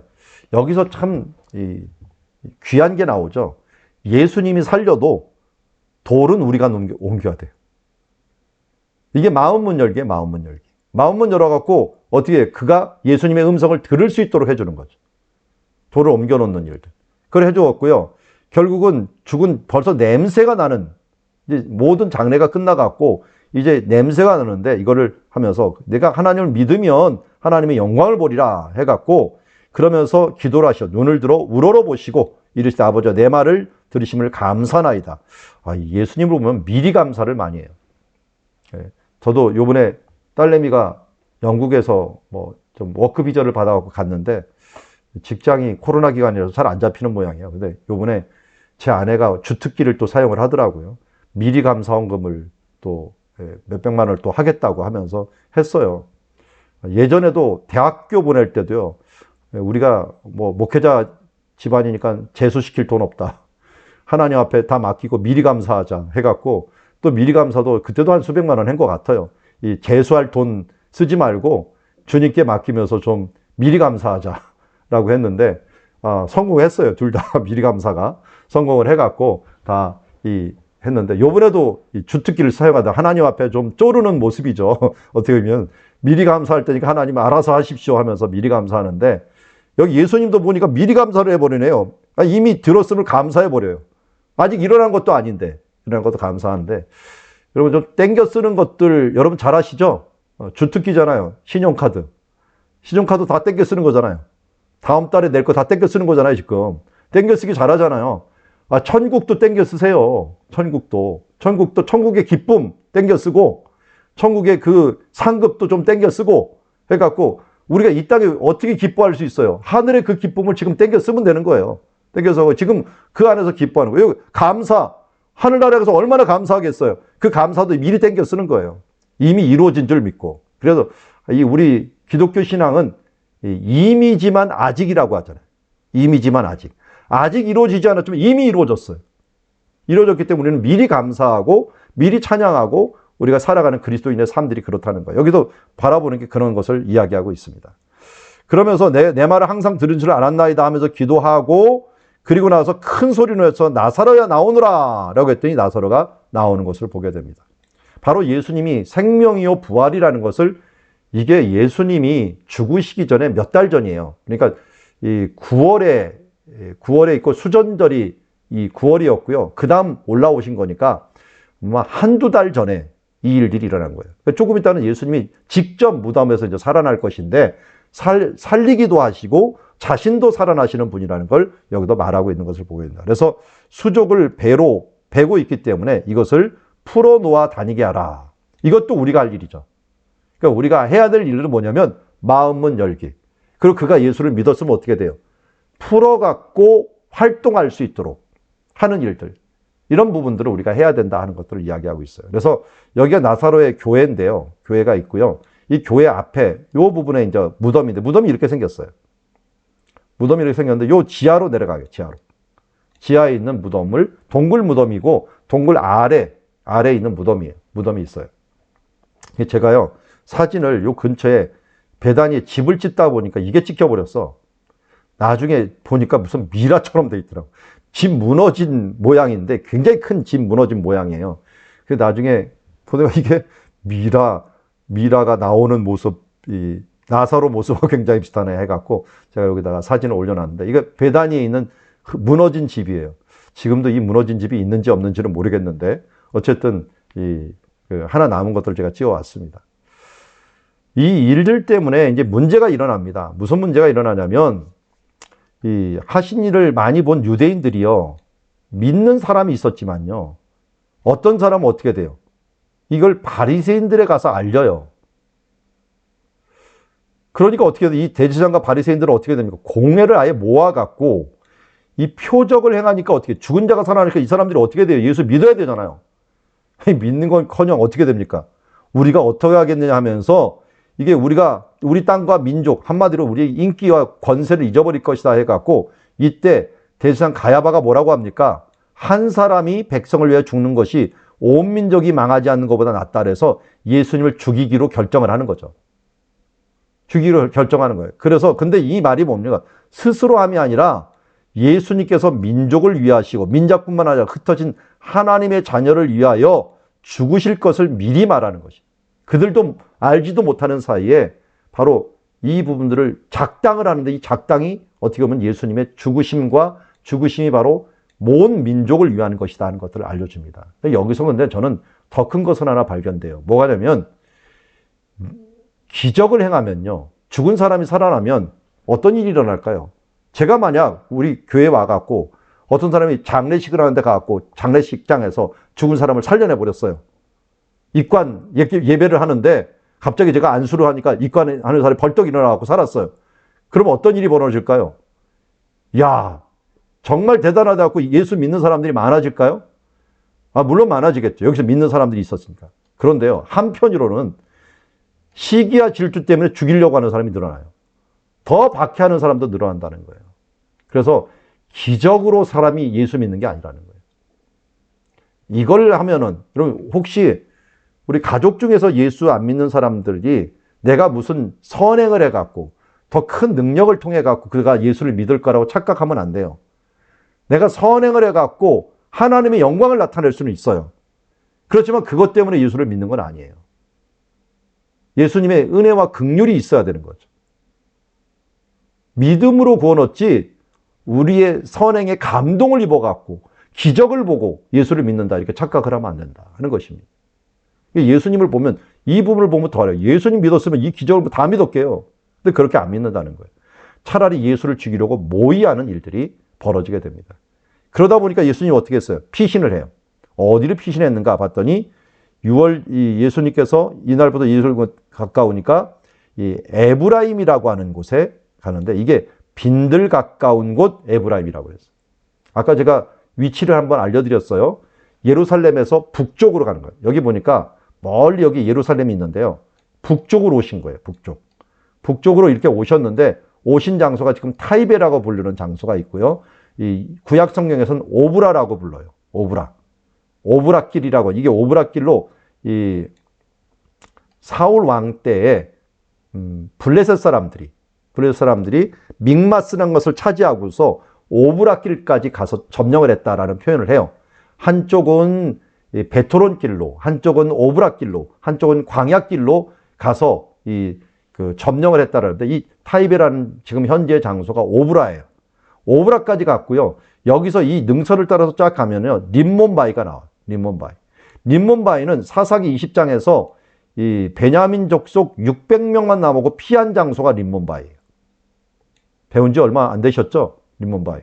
그러니까 림몬바이가 있고 오브라가 있는데, 예수님께서 이 오브라인데 이 옆에부터는 빈들이라는 광야에 있는 곳으로 예수님이 피신하는 이 장면이 이 가면은 교회가 있고요. 이 타이베라고 하는 이 지역에는 기독교인들만 지금도 살아요. 기독교인들만. 그래서 회교도 아무도 없어요. 이 마을은. 완벽한 기독교인 마을이 있는데 예수님이 피신하신 장소고 열악한 장소이지만 피신했던 장소. 그러니까 왜 이곳에 피신했을까? 어떻게 보면 베냐민 지파가 피신했던 이 장소. 그런 의미도 있었던 것 같아요. 근데 이 림몬바이에 베냐민 지파 600명이 있었기 때문에요. 누가 태어납니까? 사울 왕이 태어나요. 사울 왕이 만약 이 600명이 적었으면 사울 왕도 없었어요. 근데 이 600명 때 또 신약에는 누가 나와요? 사울이 태어나요. 똑같이. 누구 사울? 바울된 사울. 바울된 사울이 이때 태어나는 거예요. 그럼 이 600명 림몬바이가 없었다면 신약 성경에 바울이라고 하는 존재도 존재할 수가 없었어요. 바울도 베냐민 지파라고 했잖아요.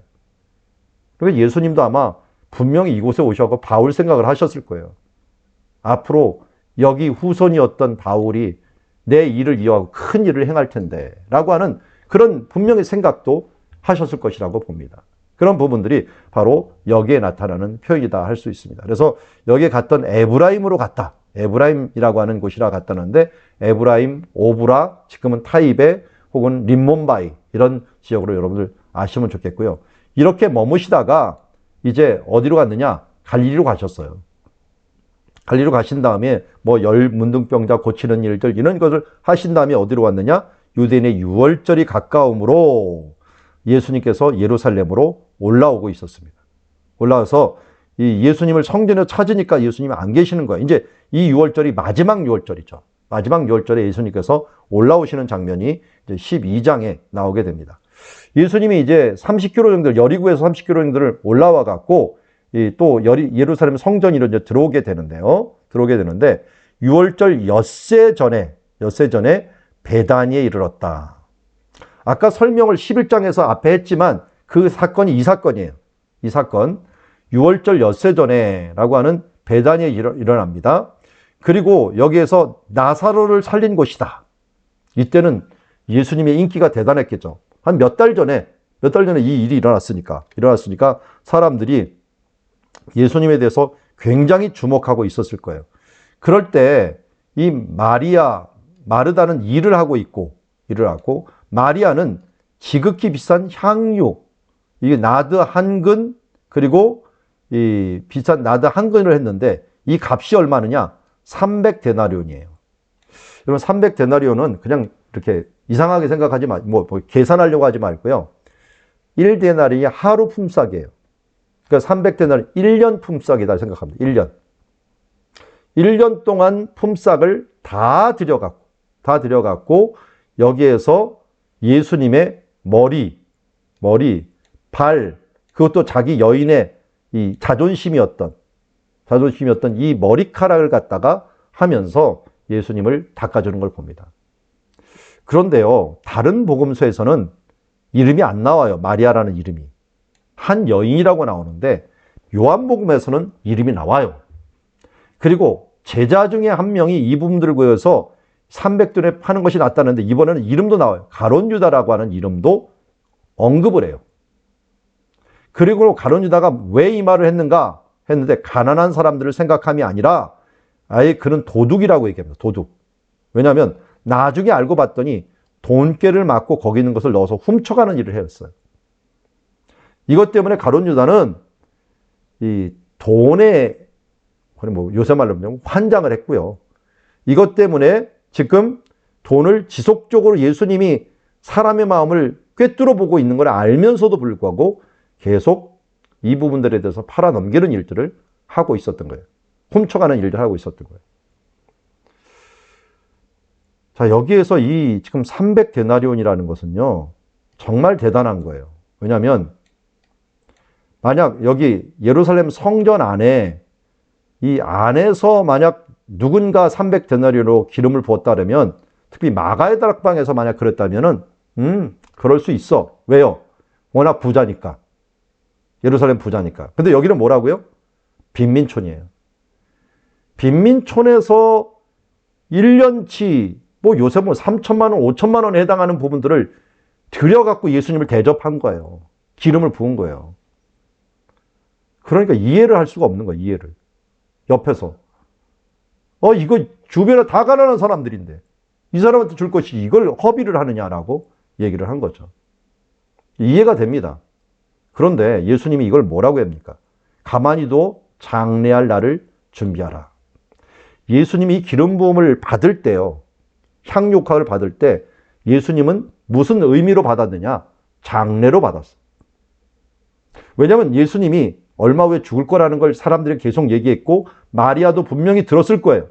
듣다 보니까 예수님과 다시 못 만날 수도 있다라고 하는 생각에 예수님을 최고의 것으로 섬기려고 하는 모습으로 지금 섬기고 있는 것을 보게 돼요. 그러니까 장래를 준비한 거예요. 제자들은 예수님 죽었다가 뭐 영광을 얻는다니까 이 죽는 건 생각 안 하고 영광 얻는 것만 생각했고 좌우편에 앉게 하고 이거 싸우고 있어요. 근데 마리아는 죽음에 대해서 초점을 맞추다 보니까 이런 대접을 할 수 있었던 걸 봅니다. 그런데 이게 의미가 있었다 그랬죠. 어떤 의미가 있냐면 장래가 뭐예요? 예수님께서 죽으심이잖아요. 무엇으로 죽으십니까? 예수님은 섬기는 자가 큰 자라 그랬잖아요. 최고 큰 자가 뭐예요? 왕이잖아요. 그러니까 예수님 왕으로 죽으시는 거나 마찬가지예요. 또 뭐냐면 예수님께서는 무엇을 위해서 죽는 거예요? 우리의 죄를 위하여 죽는 거예요. 죄를 위하여 모든 것을 담당하는 게 대제사장이에요. 그러니까 대제사장이면서도 죄값을 대신하는 사람들이에요. 그리고 예수님은 말씀대로 죽으셔요. 말씀을 주시는 분이 누구예요? 선지자예요. 그래서 선지자로서 또 죽으시는 거예요. 이게 기름 부음 받은 자가 다 누구예요? 왕, 제사장, 선지자. 우리 아시죠? 아론이 기름 부음 받았죠? 다윗이 기름 부음 받았죠? 또 엘리사가 기름 부음을 받았죠. 다 모두 다 제사장, 왕, 선지자예요. 기름 부음을 받는다라고 하는 것들은 바로 메시아가 된다고 하는 것들은 권위가 주어지는 것이고 그가 모든 것에 뛰어난 이 왕, 선지자, 제사장이 된다는 것인데 예수님이 바로 그것이 되는 것에 대한 예수 그리스도가 된다라고 하는 예식이었어요. 어떻게 보면. 그래서 예수님은 이것을 귀하게 받으신 거예요. 마리아는 그런 드릴 자격이 없으니까 자기의 최선을 다했고 최고를 들여갖고 예수님을 그리스도로 맞이하는 거예요. 주는 그리스도시요 살아계신 하나님의 아들입니다. 말만 하는 게 아니라 삶으로 예수님이 그리스도라고 하는 것들을 인정하는 예식이 바로 이 예식이었다. 그런 면에서 이 마리아의 이 예식은 굉장히 중요한 예식이었다 하는 것들을 우리가 알 수가 있습니다. 자, 그리고 나서 어떻게 됐냐? 실질적으로 이 그리스도가 된 다음에 이제는 왕의 즉위식을 합니다. 왕의 즉위식을 하면서 이제 사람들이 큰 무리가 예수님을 따르게 됩니다. 왜냐하면 죽은 자 가운데서 살아나신 나사로를 보려고 예수님이 오게 되고요. 그리고 대제사장들은 죽이려고 하는데 이 예수님은 명절 이튿날 명절 온 무리가 예수님이 예루살렘으로 오신다는 말을 듣고서 종려나무를 가지고 외치며 호산나를, 그래서 이 종려나무 때문에 종려주일이라고 얘기를 하죠.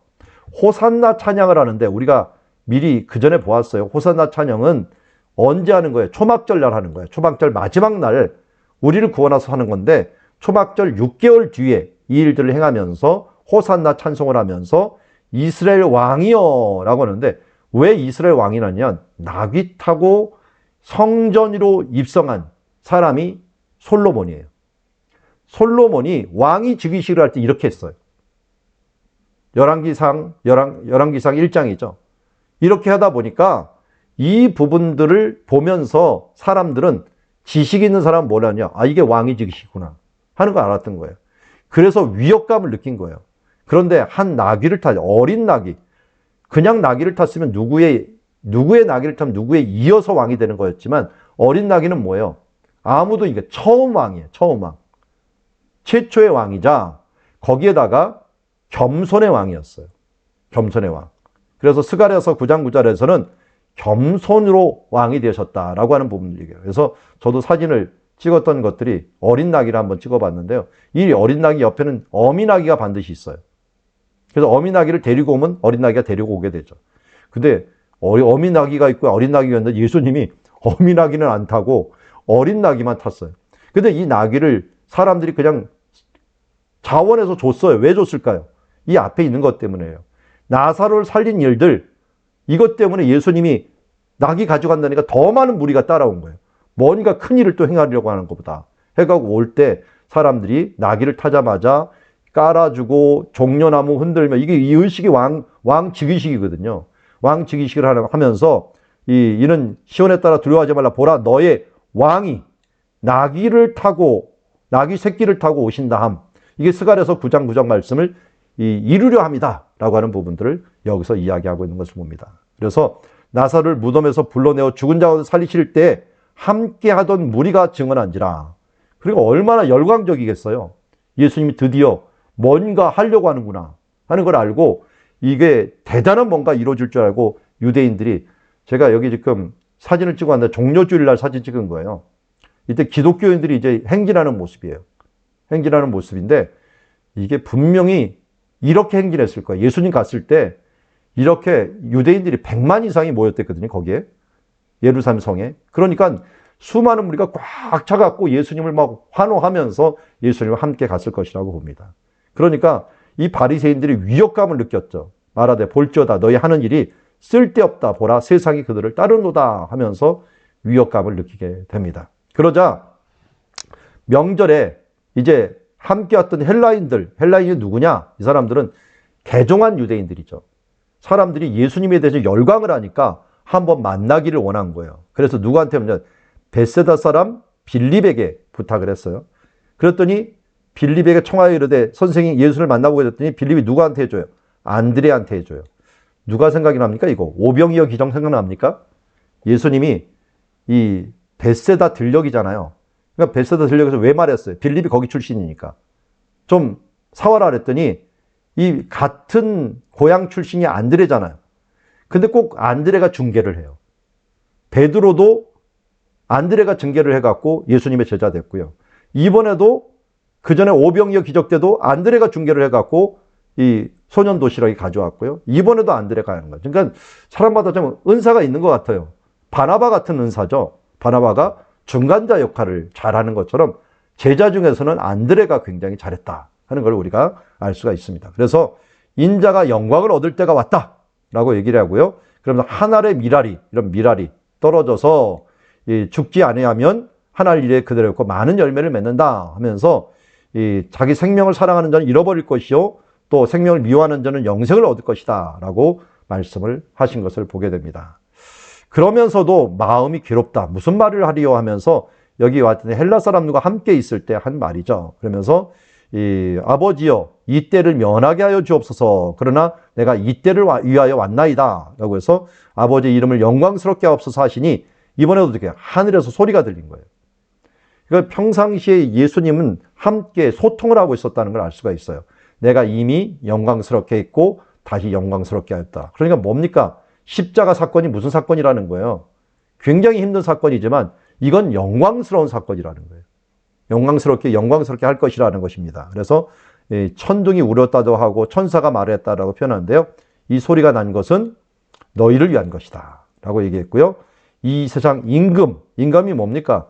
사탄의 하수였던 사망의 권세죠.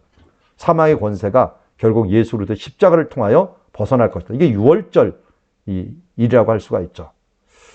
자, 여기에서 하나의 미랄 얘기하니까요. 미랄이 된 사람들, 예수님이 미랄이 됐잖아요. 그런데 우리에게는 어떤 사람, 토마스 선교사님 같은 분들이 미랄이 되어서 정말 하나님의 복음을 전파하는 일들이 우리 가운데 있었다 하는 것을 알 수가 있습니다. 자, 12장 부분에서 예수님께 표적을 너무 많이 행했어요. 그들이 믿지 아니하였어요. 왜 믿지 아니하였는가 봤더니 선지자 말 때문에 그랬어요. 결국은 우리가 들은 말을 누가 믿었으며 주의 팔이 누가 나타나니까 하면서 능히 믿지 못한 것은 이 때문이라 하면서 사람들이 얘기했는데 예수님이요 이사야 말씀을 굉장히 많이 인용을 하셔요. 이사야, 근데 재미나게도 이사야서가 쿰란에서 발견이 되었는데요. 다른 성경들은 조각조각이 발견되었는데요. 이사야서만 제일 처음으로 완벽하게 발견되었어요. 그리고 다른 성경들은 조금 변형이 많이 갔는데요. 이사야서는 1.1획도 틀리지 않아요. 그러니까 2000년 전에 쓰였던 성경이 지금 발견이 되었는데 1.1획도 틀리지 않은 완벽한 이사야서가 처음으로 발견이 된 다음에 이스라엘이 독립이 돼버린 거예요. 그리고 이스라엘이 이 이사야서를 보관하는 역할들을 해버린 거예요. 보관하는 역할. 그러면서 이스라엘이 나음이 무엇이뇨? 유대인이 나음이 무엇이냐? 하나님의 말씀을 맡았다라고 하는 것들이 바로 이런 부분들. 그래서 예수님이 의도적으로 어떻게 보면은 이걸 아셨겠죠. 2000년에 성경이 발견될 걸. 그것도 이사야서를 보존해 주신 거예요. 그래서 이사야서를 굉장히 많이 인용하는데 그게 성경 그대로 이루어졌고 함께하는 것을 보게 됩니다. 그러면서 이제 그들의 눈을 멀게 하시고 그들의 마음을 완고하게 하셨으니 이는 눈으로 보고 마음으로 깨달아 돌이켜 보고자 함이라 라고 얘기합니다. 이사야가 이렇게 말한 것은 주의 영광을 보고 이걸 가리켜 말씀함이라 라고 했는데 주의 영광을 본 일 여기 나오죠. 영광을 보았고 그때 제단 숯불이 나와가고 어떻게 했어요? 이사야의 입술을 지져버렸습니다. 지졌는데 이상하게 그 다음은 뭐라 그럽니까? 지진 다음에도 성령이 임한 거죠. 임했는데 누가 나를 위하여 갈고 했더니 Here I am, here am I. 내가 여기입니다. 나를 보내소서 하면서 이때 자원을 해요. 그러니까 자원하는 심령이 언제 일어나? 성령이 임할 때 가능해요. 그래서 이사야서 시편 51장에 보면은 다윗이 죄를 지니까 어떻게 돼요? 성령이 떠나게 하지 마옵시고 자원하는 심령을 회복시켜 달라고 해요. 그러니까 자원하는 심령이 언제 없어지자면 죄가 있을 때 자원 안 하려고 해요. 서원 안 하려고 해요. 그런데 성령 받으면요. 나도 모르게 서원해요. 나도 모르게 자원하려고 해요. 그게 바로 이런 지금 그 시대에 이게 일어난 거거든요. 그런데 자원을 했는데 하나님이 뭐라 그러면 네가 전해봤자 안 들을 거다. 아니 안 들을 거면서 왜 나를 보내는가 했더니 그래도 그루터기가 남을 거다.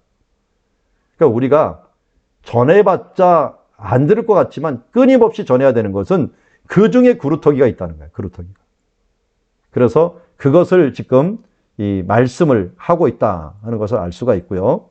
관리 중에도 믿는 자가 많은데 출교를 당할까 두려워했는데 그들이 사람의 영광을 하나님의 영광보다 더 사랑했기 때문에 이런 일이 일어났다라고 말씀하고요. 그리고서 나를 믿는 자를 나는 믿는 것이 아니요 나를 보내시는 이를 믿는 것이다 라고 하면서 예수님께서 예수님을 믿는 것이 결국 하나님 아버지를 믿는 거다 라고 얘기를 해 주셨습니다.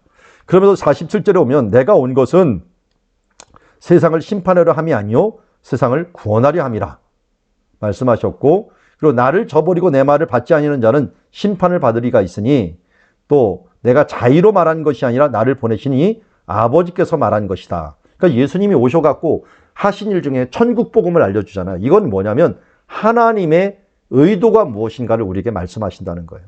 그래서 나는 그의 명령을 영생인 줄 아노라. 그러므로 내가 이것을 아버지께서 말씀하신 대로 행하노라 하면서 말씀하고요. 제가 여기 이제 그 말씀을 듣고 행하는 자는 반석 위에 있는 집, 행하지 않는 자들은 모래 위에 지은 사람들 하면서 떠내려간다는 것이고요. 심판 때의 마지막 때 이 부분들이 결정된다 하는 것들을 말씀하고 있습니다. 자, 13장으로 넘어가는데 제가 하다 보니까 설명을 좀 자세히 한 것 같아요. 오늘은 12장까지만 해야겠네요. 13장을 넘어가면은 이제 예루살렘 마가다락방에서 행하는 예식인데요. 예식에 대한 부분들을 다 봐야 되기 때문에 조금 시간이 걸릴 것 같은데 그래도 13장까지는 봅시다. 빨리 가는 면에 있어서 너무 조금 가서 10장, 11장, 12장밖에 못했네요. 자, 6월절 전에 예수께서 세상을 떠난 줄 알고 세상에 있는 사람들을 사랑하시되 끝까지 사랑하십니다. 그러면서 마귀가 벌써 유다의 마음에 예수를 팔려고 했고요. 이것을 예수는 아버지께 모든 것을 자기 손에 맡기신 것을 알고 하나님께로 돌아가실 걸 아시고 잡수시던 자리, 성찬식이에요. 성찬식이 드디어 열리는데요. 이때 어떻게 했어요? 발을 씻기려고 하는 세족식이 임하게 됩니다. 세족식. 그러니까 여기에 가룟 유다는 이미 마귀가 들어갔고 예수님은 갑자기 세족식을 행하고 있어요. 근데 세족식을 행하는 이유를 얘기를 하고 있어요. 여기 지금은 이 베드로가 얘기를 합니다. 내 발을 절대로 씻기지 못합니다 라고 했더니 예수님이 내가 너를 씻겨주지 않으면 나와 상관이 없다. 그러면 상관이 있으니까 내 발뿐만 아니라 손과 머리도 씻겨주시옵소서 했더니 목욕한 사람은 발밖에 씻을 필요가 없다. 온몸이 깨끗하니라. 그러니까 우리가 죄라는 의미가 예수를 믿고 난 다음엔 죄라는 의미가 부정의 의미가 돼버려요. 부정해갖고 더러워질 수는 있지만 몸은 완전히 더러운 존재가 아니에요. 예수님을 믿고 현재, 과거, 미래의 모든 죄가 다 용서받았기 때문에 이런 죄가 다 용서받았습니다. 그리고 그 다음에 이렇게 용서받았기 때문에 우리는 부정한 것들은 어떻게 돼요? 날마다 죄를 씻어야 돼요. 여러분, 박옥수라고 하는 사람 구원파 아시죠? 그 구원파는 죄를 한번 용서받았으면 죄 용서받을 필요가 없다 그래요. 그러면 예수님의 이 말이 완전히 틀려요. 목욕을 했어요. 그렇지만 발은 계속 씻어줘야 되는 거예요. 부정한 것은 계속 씻어줘야 되는 거예요. 그래서 죄를 사하여 주시옵소서 우리가 기도를 해야 되는 거죠. 너희가 죄를 깨끗게 한다라고 말을 하고요. 그리고 이때 이제 예수님이 팔자가 누운 자를 아시고 이때 누구의 발도 씻겼을까요? 가룟 유다 발을 씻겼어요. 아, 정말 이 마음, 원수까지 사랑하시는 이런 모습을 볼 수가 있게 됩니다. 그래서 이제 너희가 나를 선생이라 또는 주라 하였는데 왜 이것을 행하였느냐? 내가 선생이 되어 너희 발을 씻겼으니 너희도 서로의 발을 씻겨주는 것이 옳으니라. 너희에게 행한 것이 같이 너희도 행하는 것을 하여 내가 본을 보였노라. 여기도 보면 이렇게 한 것들을 by example. 내가 이 본을 보이기 위해서 이 일들을 행하였다라고 합니다. 그러니까 우리가 서로의 발을 씻겨주고 또 연약한 자들의 부정하고 힘든 사람들을 세워주는 일들을 위하여 이거를 행하라라고 말을 합니다. 그래서 여기 또 말씀하죠. 종이 주인보다 크지 못한다 하면서도 섬기는 자가 큰 자다라고 했는데 어느 정도로 예수님이 섬겨준다? 발 씻을 정도가 아니라 죽기까지 우리를 섬겨주었다라고 하면서 이것을 알고 행하면 복이 있으리라라고 말씀을 해주셨고, 그러나 이제 자기를 죽일 자가 누군지 가룟 유다를 이야기하는 것을 보게 됩니다. 그러면서 이 작은 자, 나를 보낸 자를 영접하는 자는 나를 영접하는 것이요, 나를 영접하는 자는 나를 보내신 이를 영접함이라라고 말씀합니다. 그러면서 이제 예식을 행합니다. 이때 이제 성찬식이에요. 여러분, 성찬식은 이렇게 진행이 됩니다. 원래 이스라엘 사람들은 약간 비스듬하게 누워갖고 디귿자 모양의 식탁에서 식사를 했어요. 상전이 어디에 앉느냐? 여기가 예수님이에요. 예수님이 두 번째 앉아요. 날개 두 번째. 요 가운데 앉는 거 아니에요. 가운데 앉는 게 상전이 아니고 여기서 앉아갖고 이 옆에 있는 요한, 이게 가룟 유다예요. 도와주는 역할을 하는 사람이 양 옆에 앉아요. 그리고 또 그 중에서 조금 이 대빵 역할을 하는 사람이 요 끝에 앉아요. 끝에. 이게 베드로가 여기 앉아갖고 요한한테 물으는 거예요. 누군지 좀 알아봐라. 베드로가 머리짓을 하여 누가 부인하는지 알아봐라 했더니 예수님의 가슴에 의지하여 말하되, 이렇게 요한이 여기 있으니까 가슴에 딱 누울 수가 있어요. 그래서 물어본 거예요. 누구십니까? 주여 누굽니까? 라고 물어봤더니 내가 떡 한 조각을 적셔다 주는 사람이다 했는데 가룟 유다가 돈꾀를 맡고 있었기 때문에 바로 옆에 있었어요. 회개다 보니까. 거기다가 떡을 하나 딱 갖다 주는 거예요. 그랬더니 사탄이 그 속에 들어가갖고 그가 유다가 이제 내가 하는 일을 속히 하라 했더니 사람들은 뭘로 알았어요? 돈꾀를 맡았으니 명절에 우리가 쓸 것을 살려고 하나 보다 하고 착각을 하는 거죠. 이 일이 일어난 것이 바로 이 마가의 다락방에서 이런 성찬 모습에서 일어나는 거예요. 어떻게 보면 가룟 유다를 합리화를 시켜있겠죠. 예수님이 죽으시려에 그럴 수는 없어. 독립을 위한 애국자, 원수 사랑, 말도 안 돼. 처음부터 알면서도 이 부분들을 예수님의 죽으심을 허락을 안 했다. 이렇게 생각하는 사람들이 있어요. 가룟 유다가 독립 투쟁자 이렇게 하는데 그건 아니에요. 가룟 유다가 뭐라 했어요? 이 12장 앞에서 그는 계속적으로 도둑질을 지속적으로 해온 사람이다. 지속적으로 해온 사람이다 하는 것들을 강조를 하면서 그의 문제점을 이야기한 것을 봅니다. 그래서 마가의 다락방인데요. 다락방도 여러분들 아시면 좋아요. 방이 이스라엘은요 1층에 사람이 안 살아요. 거긴 동물들이 사는 곳이에요. 마구간처럼 쓰는 거고요. 사람은 2층부터 살아요. 그래서 이스라엘 가면 호텔 가면 0층, 1층 이렇게 써놔요. 1층이 우리나라 2층이에요. 그래서 다락방이 그냥 다락방이 아니라 거실이 다락방이라고 불러요. 다락방 그러면 거실이라고 그럽니다. 그래서 수렘 여인이 다락방을 마련하자면 집을 하나 마련하자라 하는 뜻을 가지면 되는 거예요. 여기도 그런 이 거실에서 지금 예식을 가졌다라는 걸 알 수가 있고요. 그가 나간 후에 이제 가룟 유다가 나간 후에 예수님께서 인자가 영광을 받았고 인자로 말미암아 영광을 받았다 하면서 말씀을 하시고, 그러면서 이제 이들의 필요한 말씀 하십니다. 우리 유명한 세 계명을 너에게 주니 서로 사랑하라. 내가 너희를 사랑한 것 같이 너희 서로 사랑하라 하면서 예수님의 완전한 계명이 무엇인가 라고 하면서 이 부분들을 이야기하고 있습니다. 그러면서 베드로가 이야기합니다. 주여 어디로 가시나이까? 이거 어디서 들은 말이죠? 이때 코바디스.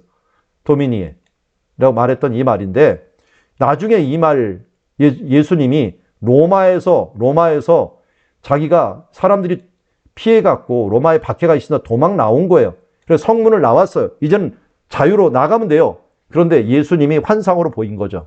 환상으로 예수님께서 로마를 향하여 들어가는 거예요. 그랬더니 자기도 모르게 주여 어디로 가시나이까 물어보는 거예요. 그래서 그 말이 주여 어디로 가시나이까 여기서 나온 거예요. 코어바디스 도미니에라고 하는 교회가 그래서 거기에 세워진 거죠. 그럴 때 내가 가는 곳을 내가 지금은 따라올 수 없으나 지금 못 따라온 거예요. 후에는 따라오리라. 그래서 베드로가 나중에 따라가는 거예요. 이 말에 따라서 따라가고 자기가 예수님과 같이 나도 주님을 따라서 순교하러 가겠다. 십자가를 지고 가겠다 해갖고 따라간 겁니다. 그래서 베드로가 이르되 어째 지금 따라갈 수 없습니까? 내가 내 목숨을 버리겠나이다 했더니 내가 목숨을 버리겠느냐? 진실로 내게 이르노니 다 굴기 전에 내가 3번 나를 부인할 것이다 라고 말하면서 그에게 경고를 하게 된 것을 보게 됩니다. 자, 여기까지 우리 13장까지 오늘 말씀을 보는 거로 하도록 하겠습니다. 14장부터는 성령에 대한 부분들을 이야기하는데요. 혹시 아시나요? 여러분들 저희 교회는 매번 하는데 이번 주 금요일이 예수님이 승천하신 날이에요.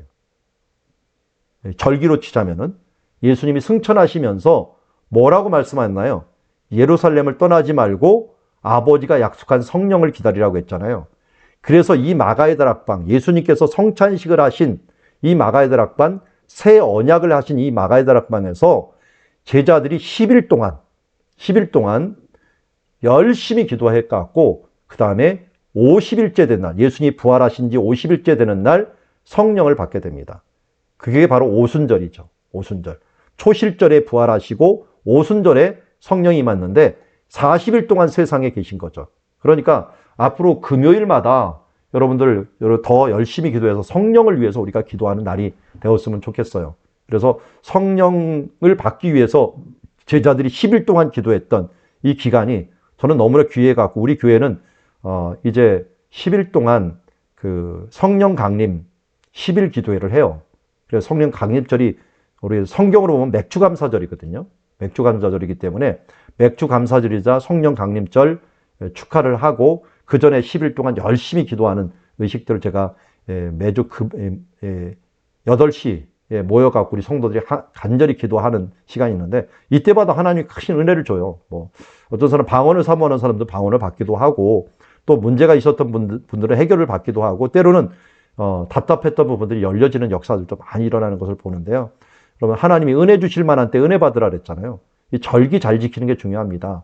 그러니까 여러분 고난주간 부활절만 지키지 마시고 성령 강림절도 지키세요. 다음 주일이 성령 강림절인데 요 10일 동안 여러분 좀 작정하고 우리 매일 시간을 정해갖고 기도하는. 저는 이제 8시에 우리 교인들 함께 모여갖고 뭐 줌으로도 기도하고 하는데 여러분들도 함께 그런 기도하는 시간을 가졌으면 참 좋겠다 하는 생각을 가져요. 그게 바로 여기 있는 마가의 다락방에서 일어난 일이고 예수님은 이곳에 가서 떠나지 말고 이 새 언약의 장소에서 기도하라 할 때 어떻게 해요? 새 언약의 성령님이 그들에게 임하게 된 거예요. 진리의 영이 그에게 각 사람 머리에 임했잖아요. 그러니까 아주 의미 있는 지금 본문들을 계속 보고 있는데 그런 것들을 사모하면서 한번 우리가 또 한 2주 동안 지냈으면 좋겠습니다.